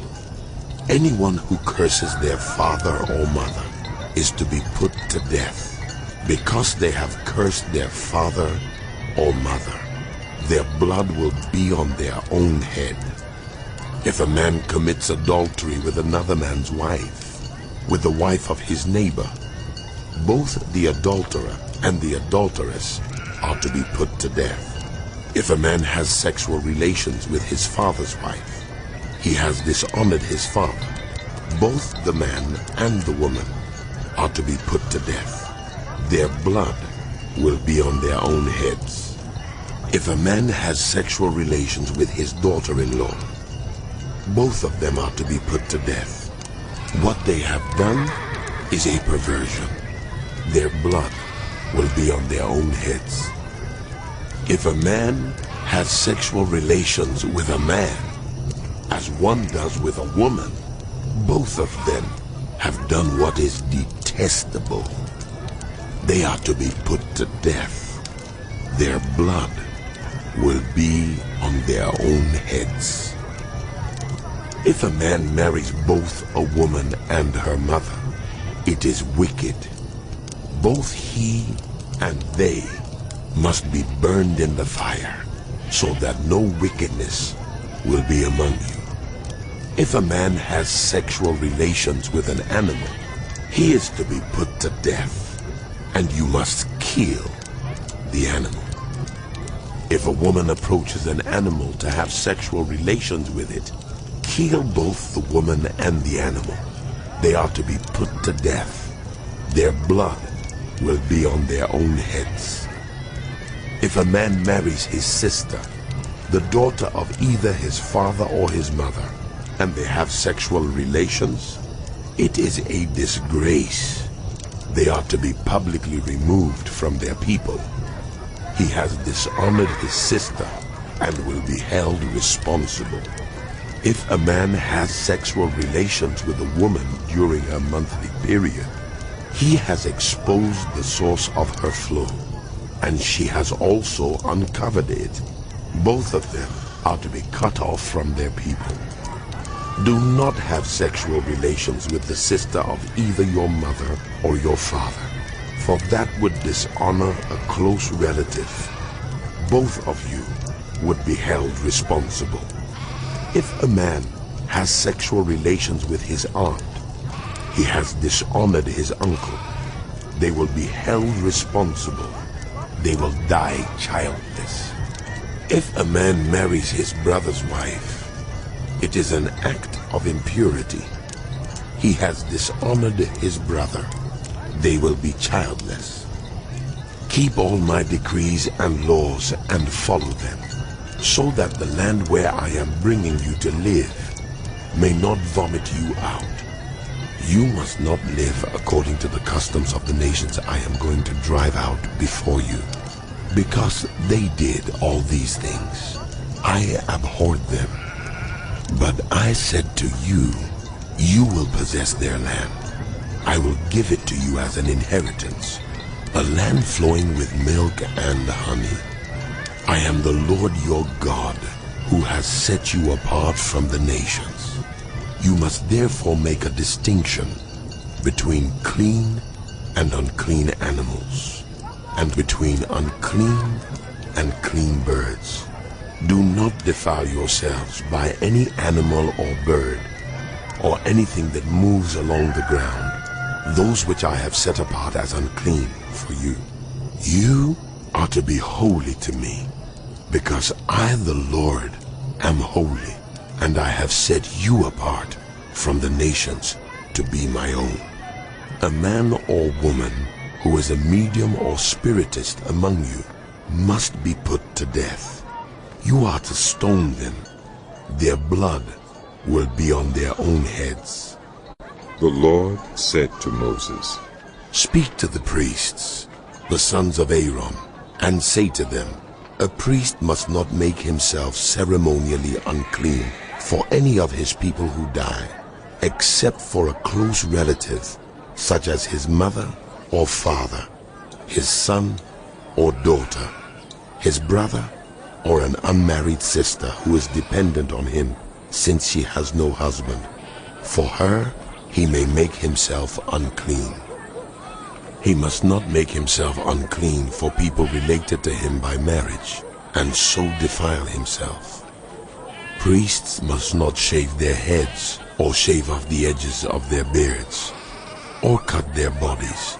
They must be holy to their God, and must not profane the name of their God. Because they present the food offerings to the Lord, the food of their God, they are to be holy. They must not marry women defiled by prostitution or divorced from their husbands, because priests are holy to their God. Regard them as holy, because they offer up the food of your God. Consider them holy, because I, the Lord, am holy, I who make you holy. If a priest's daughter defiles herself by becoming a prostitute, she disgraces her father. She must be burned in the fire. The high priest, the one among his brothers, who has had the anointing oil poured on his head, and who has been ordained to wear the priestly garments, must not let his hair become unkempt or tear his clothes. He must not enter a place where there is a dead body. He must not make himself unclean, even for his father or mother, nor leave the sanctuary of his God, or desecrate it, because he has been dedicated by the anointing oil of his God. I am the Lord. The woman he marries must be a virgin. He must not marry a widow, a divorced woman, or a woman defiled by prostitution, but only a virgin from his own people, so that he will not defile his offspring among his people. I am the Lord, who makes him holy. The Lord said to Moses, Say to Aaron, for the generations to come, none of your descendants who has a defect may come near to offer the food of his God. No man who has any defect may come near. No man who is blind or lame, disfigured or deformed. No man with a crippled foot or hand, or who is a hunchback or a dwarf, or who has any eye defect, or who has festering or running sores, or damaged testicles. No descendant of Aaron the priest who has any defect is to come near to present the food offerings to the Lord. He has a defect. He must not come near to offer the food of his God. He may eat the most holy food of his God, as well as the holy food. Yet because of his defect, he must not go near the curtain or approach the altar, and so desecrate my sanctuary. I am the Lord who makes them holy. So Moses told this to Aaron and his sons and to all the Israelites. The Lord said to Moses, Tell Aaron and his sons to treat with respect the sacred offerings the Israelites consecrate to me, so they will not profane my holy name. I am the Lord. Say to them, for the generations to come, if any of your descendants is ceremonially unclean, and yet comes near the sacred offerings that the Israelites consecrate to the Lord, that person must be cut off from my presence. I am the Lord. If a descendant of Aaron has a defiling skin disease or a bodily discharge, he may not eat the sacred offerings until he is cleansed. He will also be unclean if he touches something defiled by a corpse, or by anyone who has an emission of semen, or if he touches any crawling thing that makes him unclean, or any person who makes him unclean.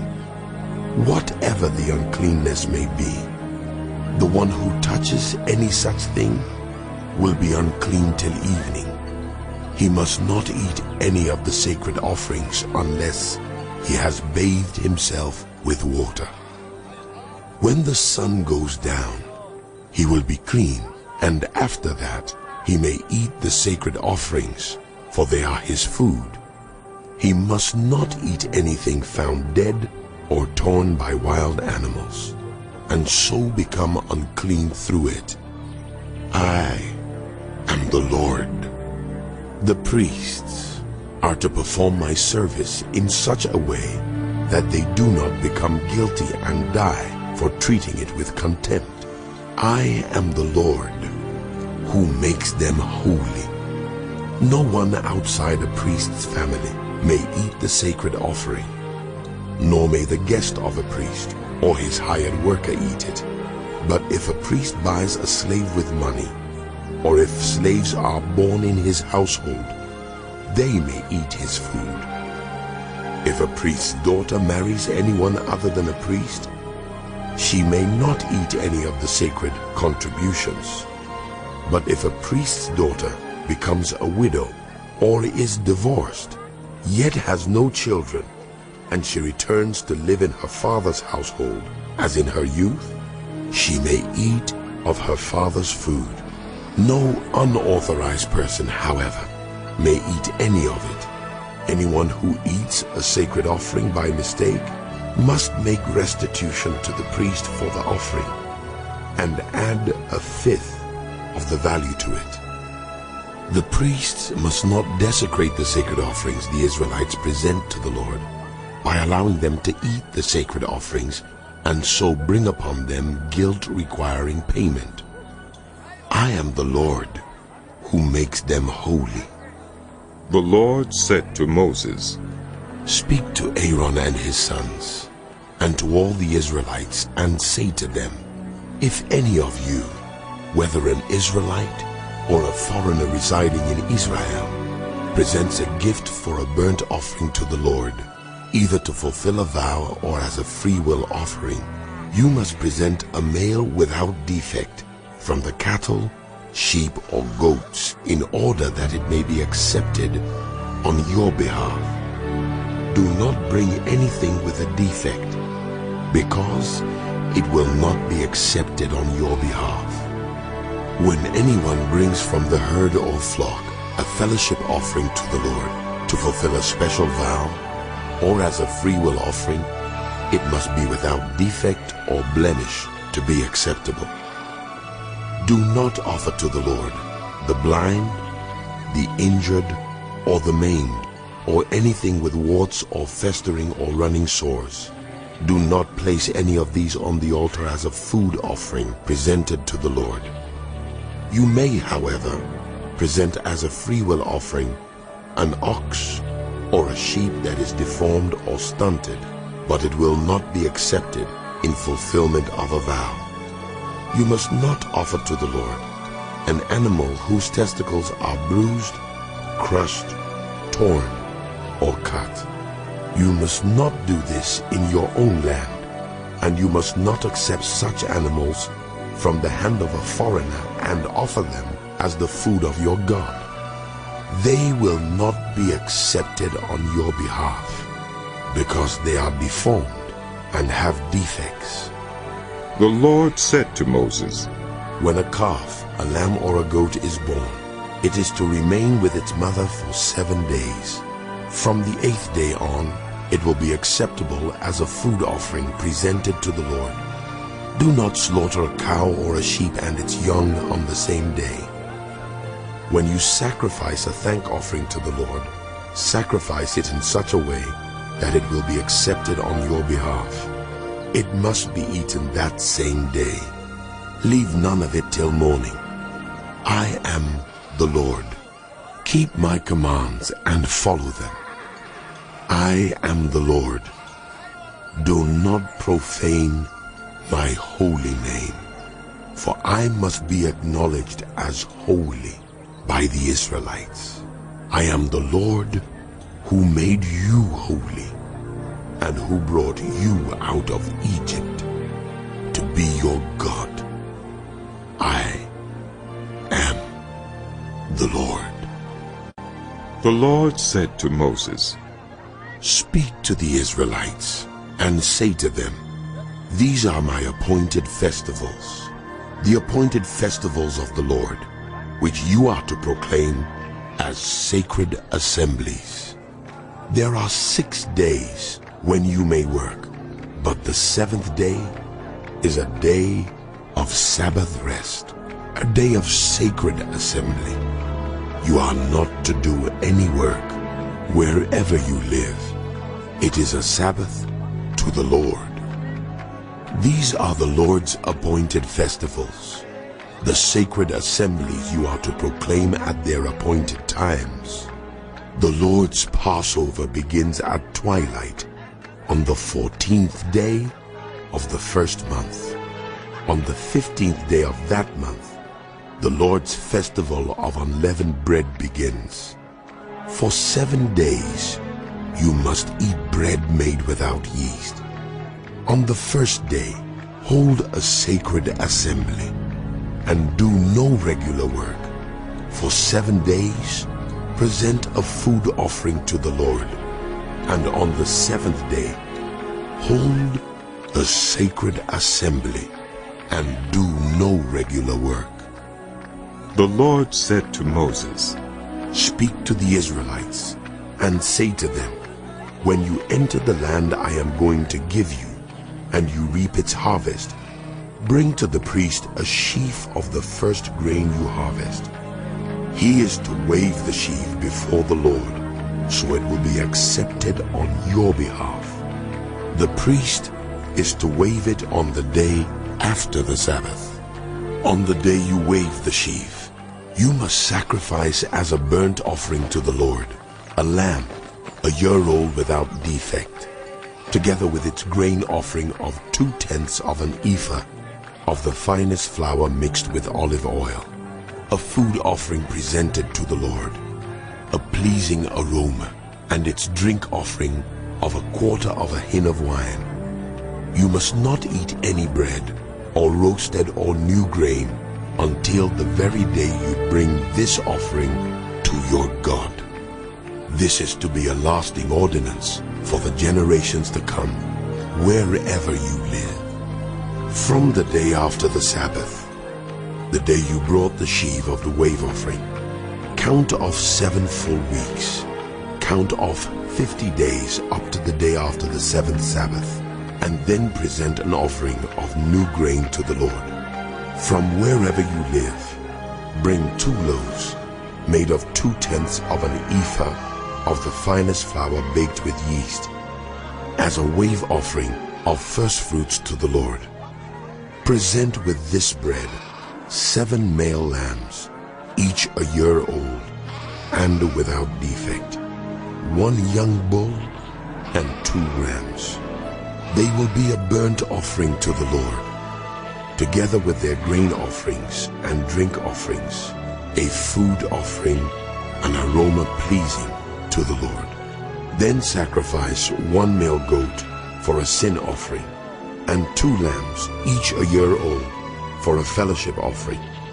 The priest is to wave the 2 lambs before the Lord as a wave offering, together with the bread of the first fruits. They are a sacred offering to the Lord for the priest. On that same day, you are to proclaim a sacred assembly and do no regular work. This is to be a lasting ordinance for the generations to come, wherever you live. When you reap the harvest of your land, do not reap to the very edges of your field, or gather the gleanings of your harvest. Leave them for the poor and for the foreigner residing among you. I am the Lord your God.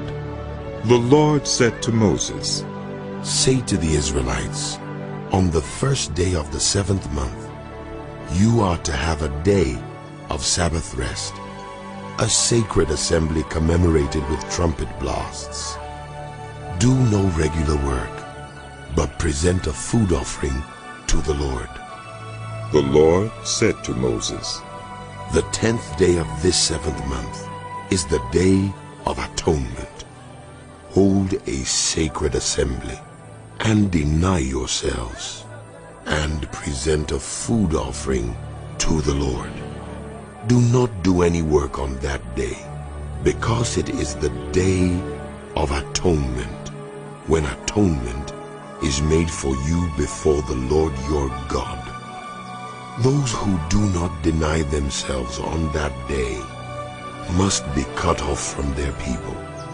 I will destroy from among their people anyone who does any work on that day.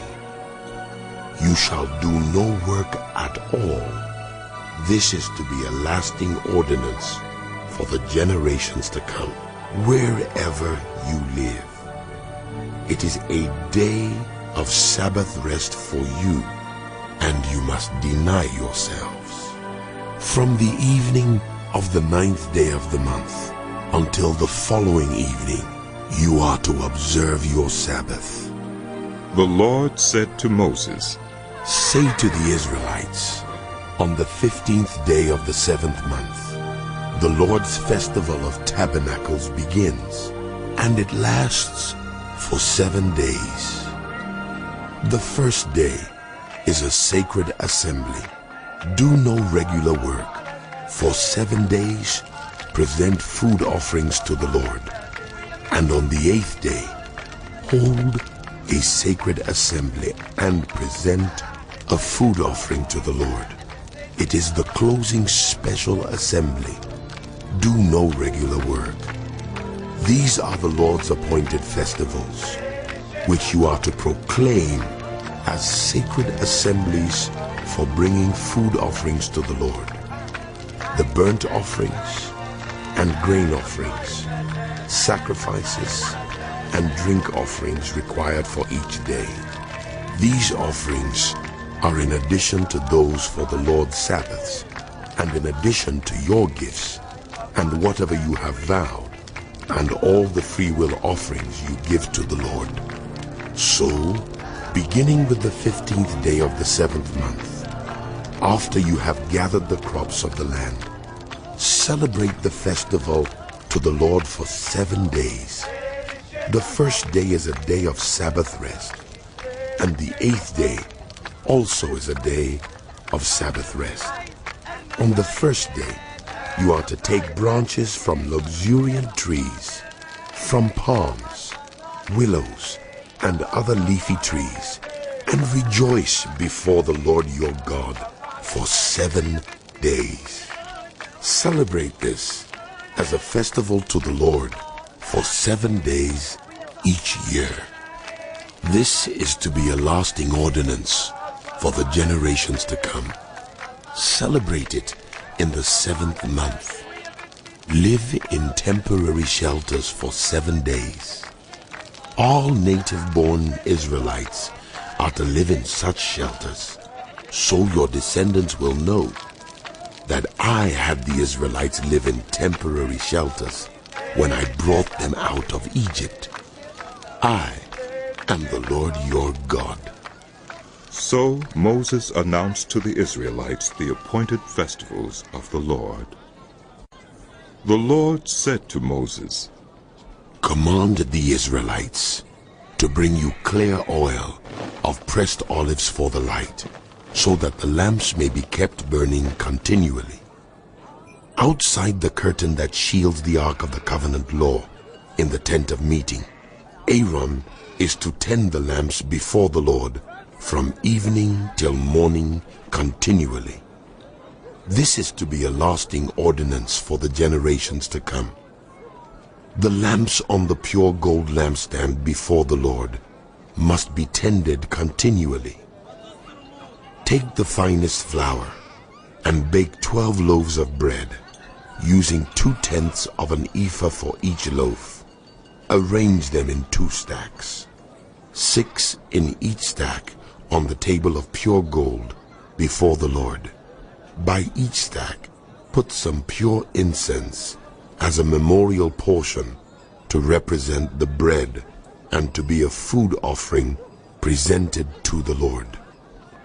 This bread is to be set out before the Lord regularly, Sabbath after Sabbath, on behalf of the Israelites as a lasting covenant. It belongs to Aaron and his sons, who are to eat it in the sanctuary area, because it is a most holy part of their perpetual share of the food offerings presented to the Lord. Now the son of an Israelite mother and an Egyptian father went out among the Israelites, and a fight broke out in the camp between him and an Israelite.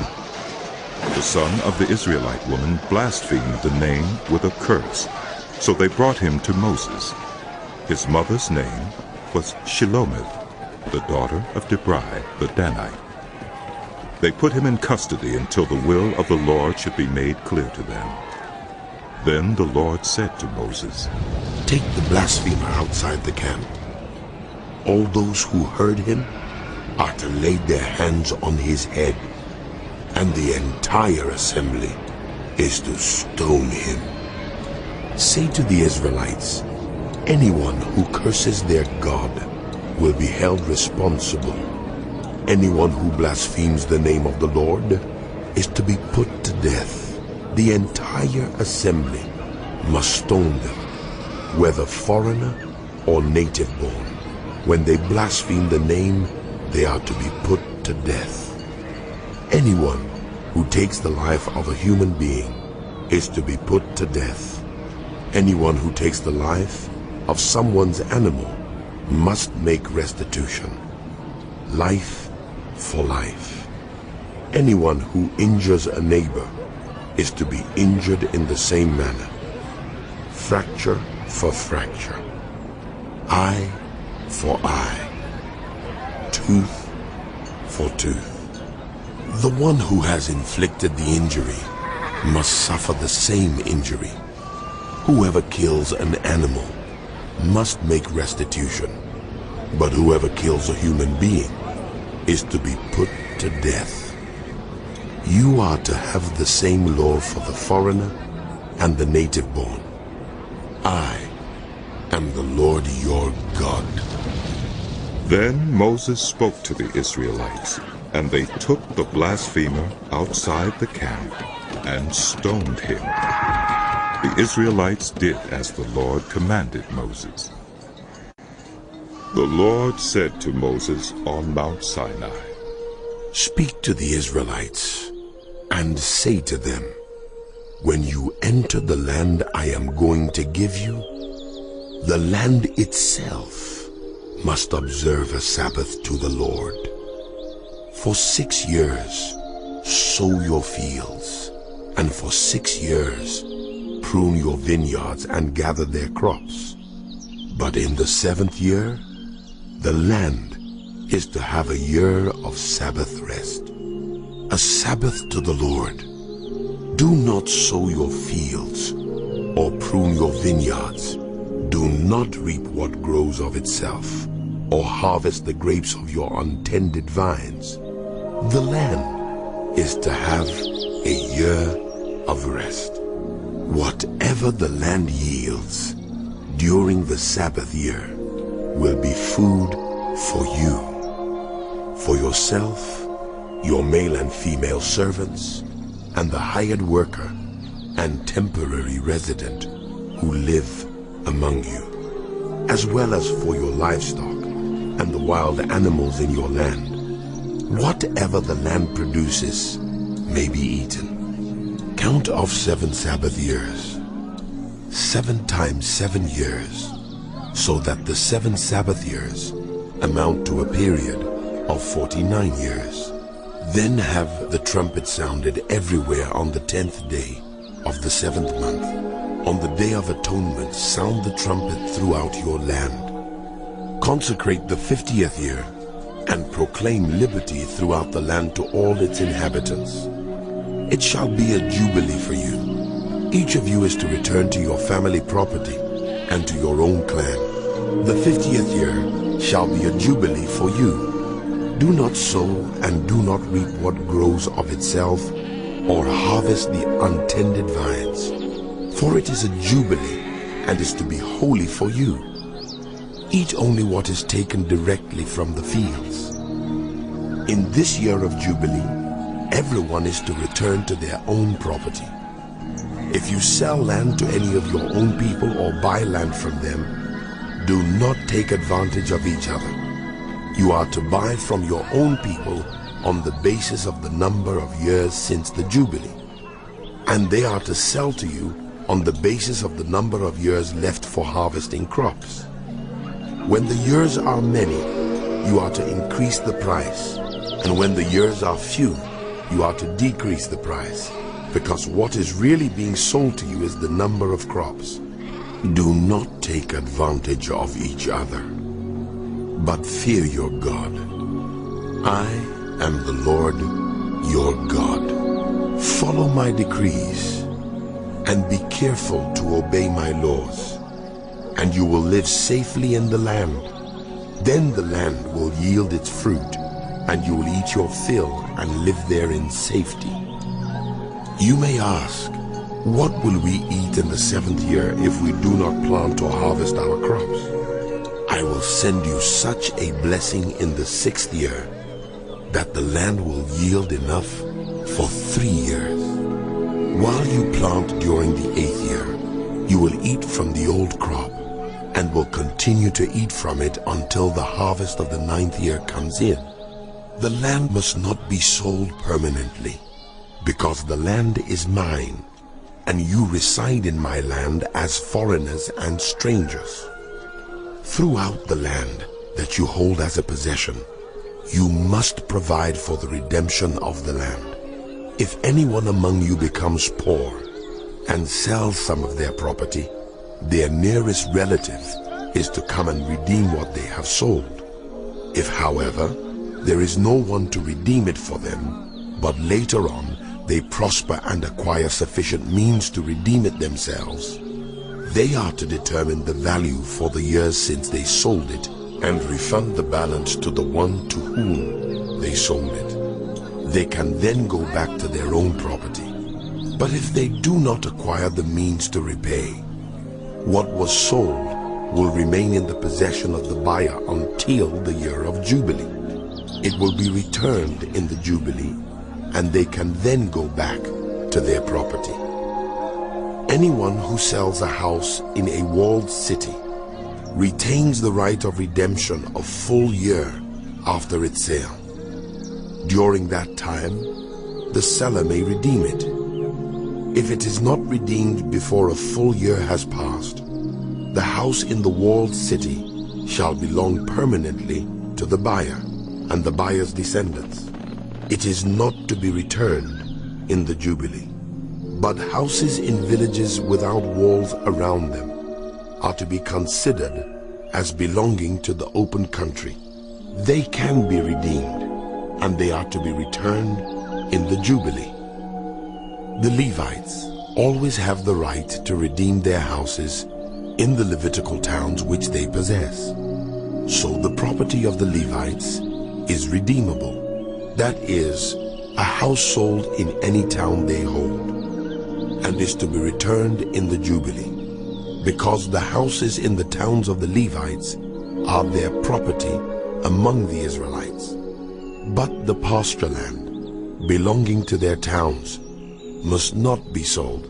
It is their permanent possession.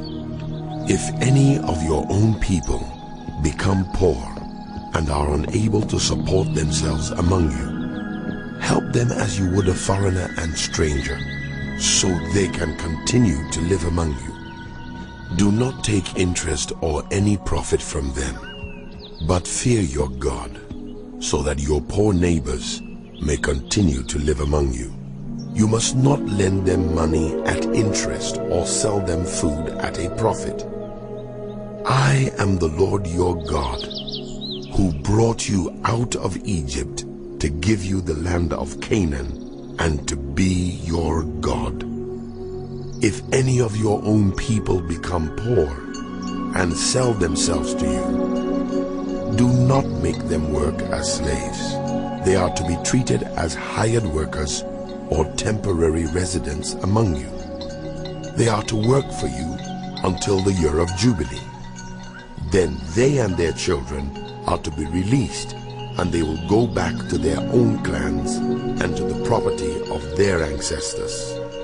Because the Israelites are my servants, whom I brought out of Egypt, they must not be sold as slaves. Do not rule over them ruthlessly, but fear your God. Your male and female slaves are to come from the nations around you. From them you may buy slaves. You may also buy some of the temporary residents living among you and members of their clans born in your country, and they will become your property. You can bequeath them to your children as inherited property, and can make them slaves for life, but you must not rule over your fellow Israelites ruthlessly. If a foreigner residing among you becomes rich, and any of your own people become poor and sell themselves to the foreigner, or to a member of the foreigner's clan, they retain the right of redemption after they have sold themselves.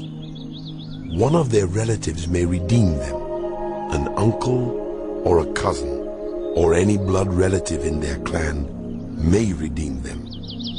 Or if any of them prosper, they may redeem themselves. They and their buyer are to count the time from the year they sold themselves up to the year of Jubilee. The price for their release is to be based on the rate paid to a hired worker for that number of years. If many years remain, they must pay for their redemption a larger share of the price paid for them. If only a few years remain until the year of Jubilee, they are to compute that and pay for their redemption accordingly. They are to be treated as hired workers from year to year. You must see to it that those to whom they owe service do not rule over them ruthlessly.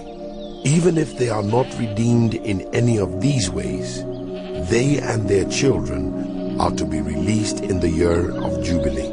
For the Israelites belong to me as servants. They are my servants, whom I brought out of Egypt. I am the Lord your God.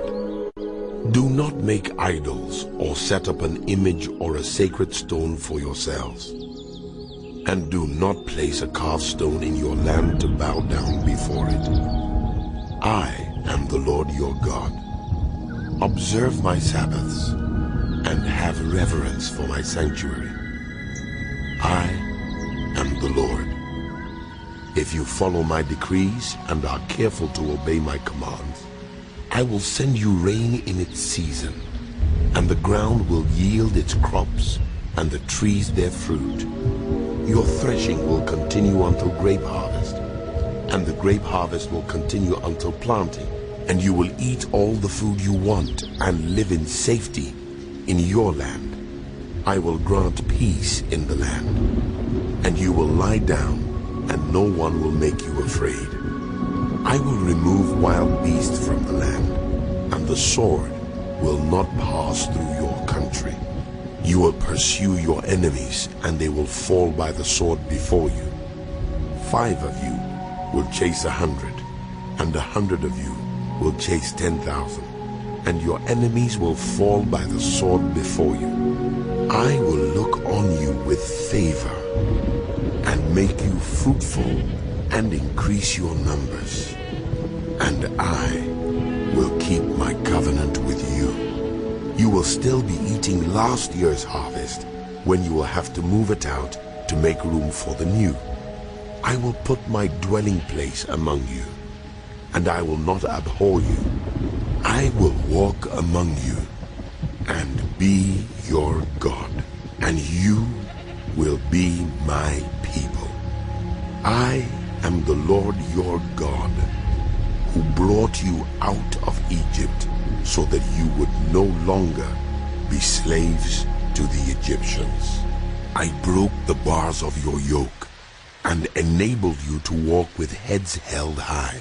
But if you will not listen to me, and carry out all these commands, and if you reject my decrees, and abhor my laws, and fail to carry out all my commands, and so violate my covenant, then I will do this to you.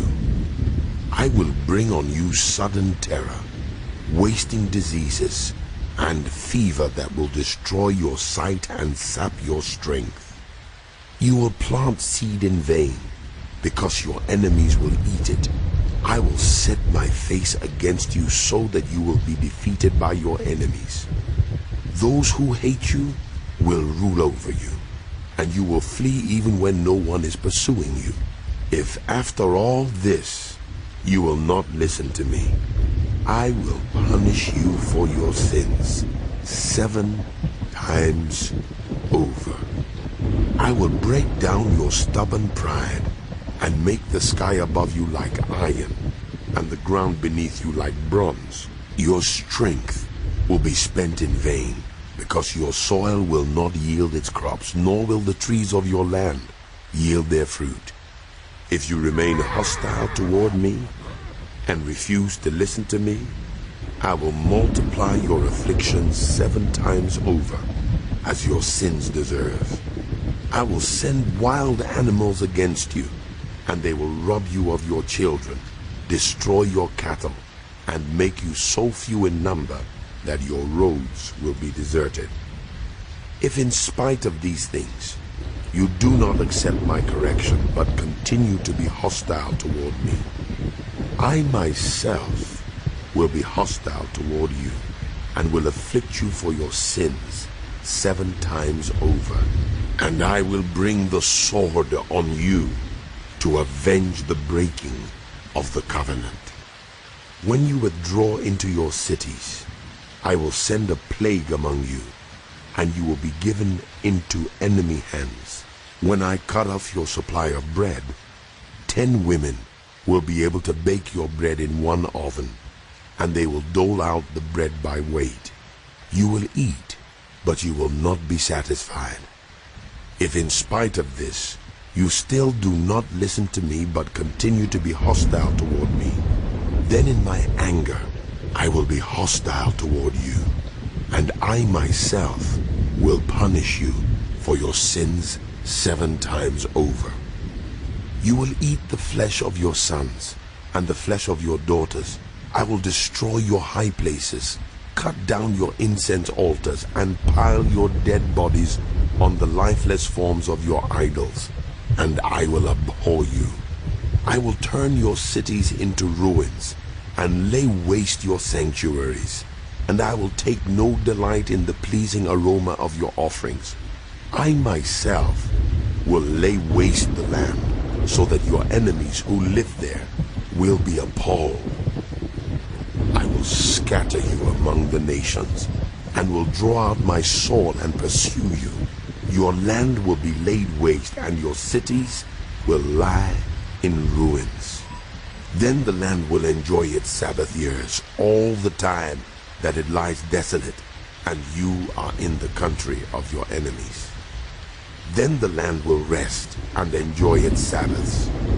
All the time that it lies desolate, the land will have the rest it did not have during the Sabbaths you lived in it. As for those of you who are left, I will make their hearts so fearful in the lands of their enemies that the sound of a wind-blown leaf will put them to flight. They will run as though fleeing from the sword, and they will fall, even though no one is pursuing them. They will stumble over one another as though fleeing from the sword, even though no one is pursuing them.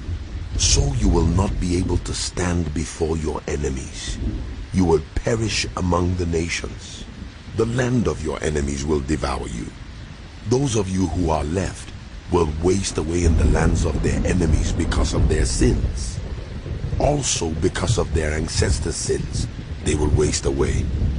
But if they will confess their sins and the sins of their ancestors, their unfaithfulness and their hostility toward me, which made me hostile toward them, so that I sent them into the land of their enemies, then when their uncircumcised hearts are humble and they pay for their sin, I will remember my covenant with Jacob, and my covenant with Isaac, and my covenant with Abraham.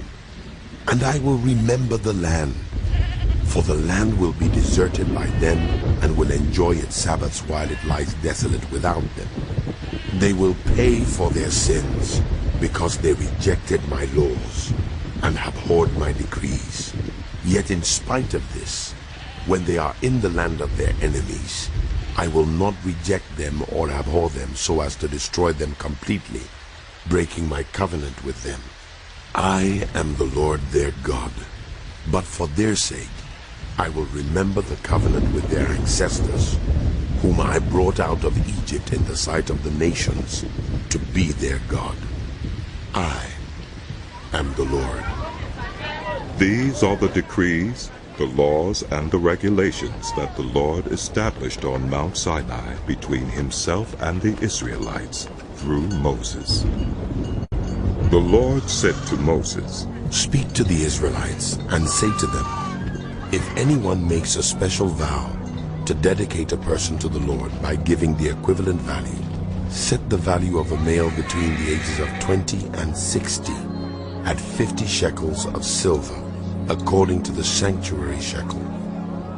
For a female, set her value at 30 shekels. For a person between the ages of 5 and 20, set the value of a male at 20 shekels, and of a female at 10 shekels. For a person between 1 month and 5 years, set the value of a male at 5 shekels of silver, and that of a female at 3 shekels of silver. For a person 60 years old or more, set the value of a male at 15 shekels, and of a female at 10 shekels. If anyone making the vow is too poor to pay the specified amount, the person being dedicated is to be presented to the priest, who will set the value according to what the one making the vow can afford. If what anyone vowed is an animal that is acceptable as an offering to the Lord, such an animal given to the Lord becomes holy. They must not exchange it or substitute a good one for a bad one, or a bad one for a good one. If they should substitute one animal for another, both it and the substitute become holy. If what they vowed is a ceremonially unclean animal, one that is not acceptable as an offering to the Lord, the animal must be presented to the priest, who will judge its quality as good or bad. Whatever value the priest then sets, that is what it will be. If the owner wishes to redeem the animal, a fifth must be added to its value. If anyone dedicates their house as something holy to the Lord, The priest will judge its quality as good or bad. Whatever value the priest then sets, so it will remain. If the one who dedicates their house wishes to redeem it, they must add a fifth to its value, and the house will again become theirs. If anyone dedicates to the Lord part of their family land, its value is to be set according to the amount of seed required for it. 50 shekels of silver to a homer of barley seed. If they dedicate a field during the year of Jubilee, the value that has been set remains. But if they dedicate a field after the Jubilee, the priest will determine the value according to the number of years that remain until the next year of Jubilee, and its set value will be reduced.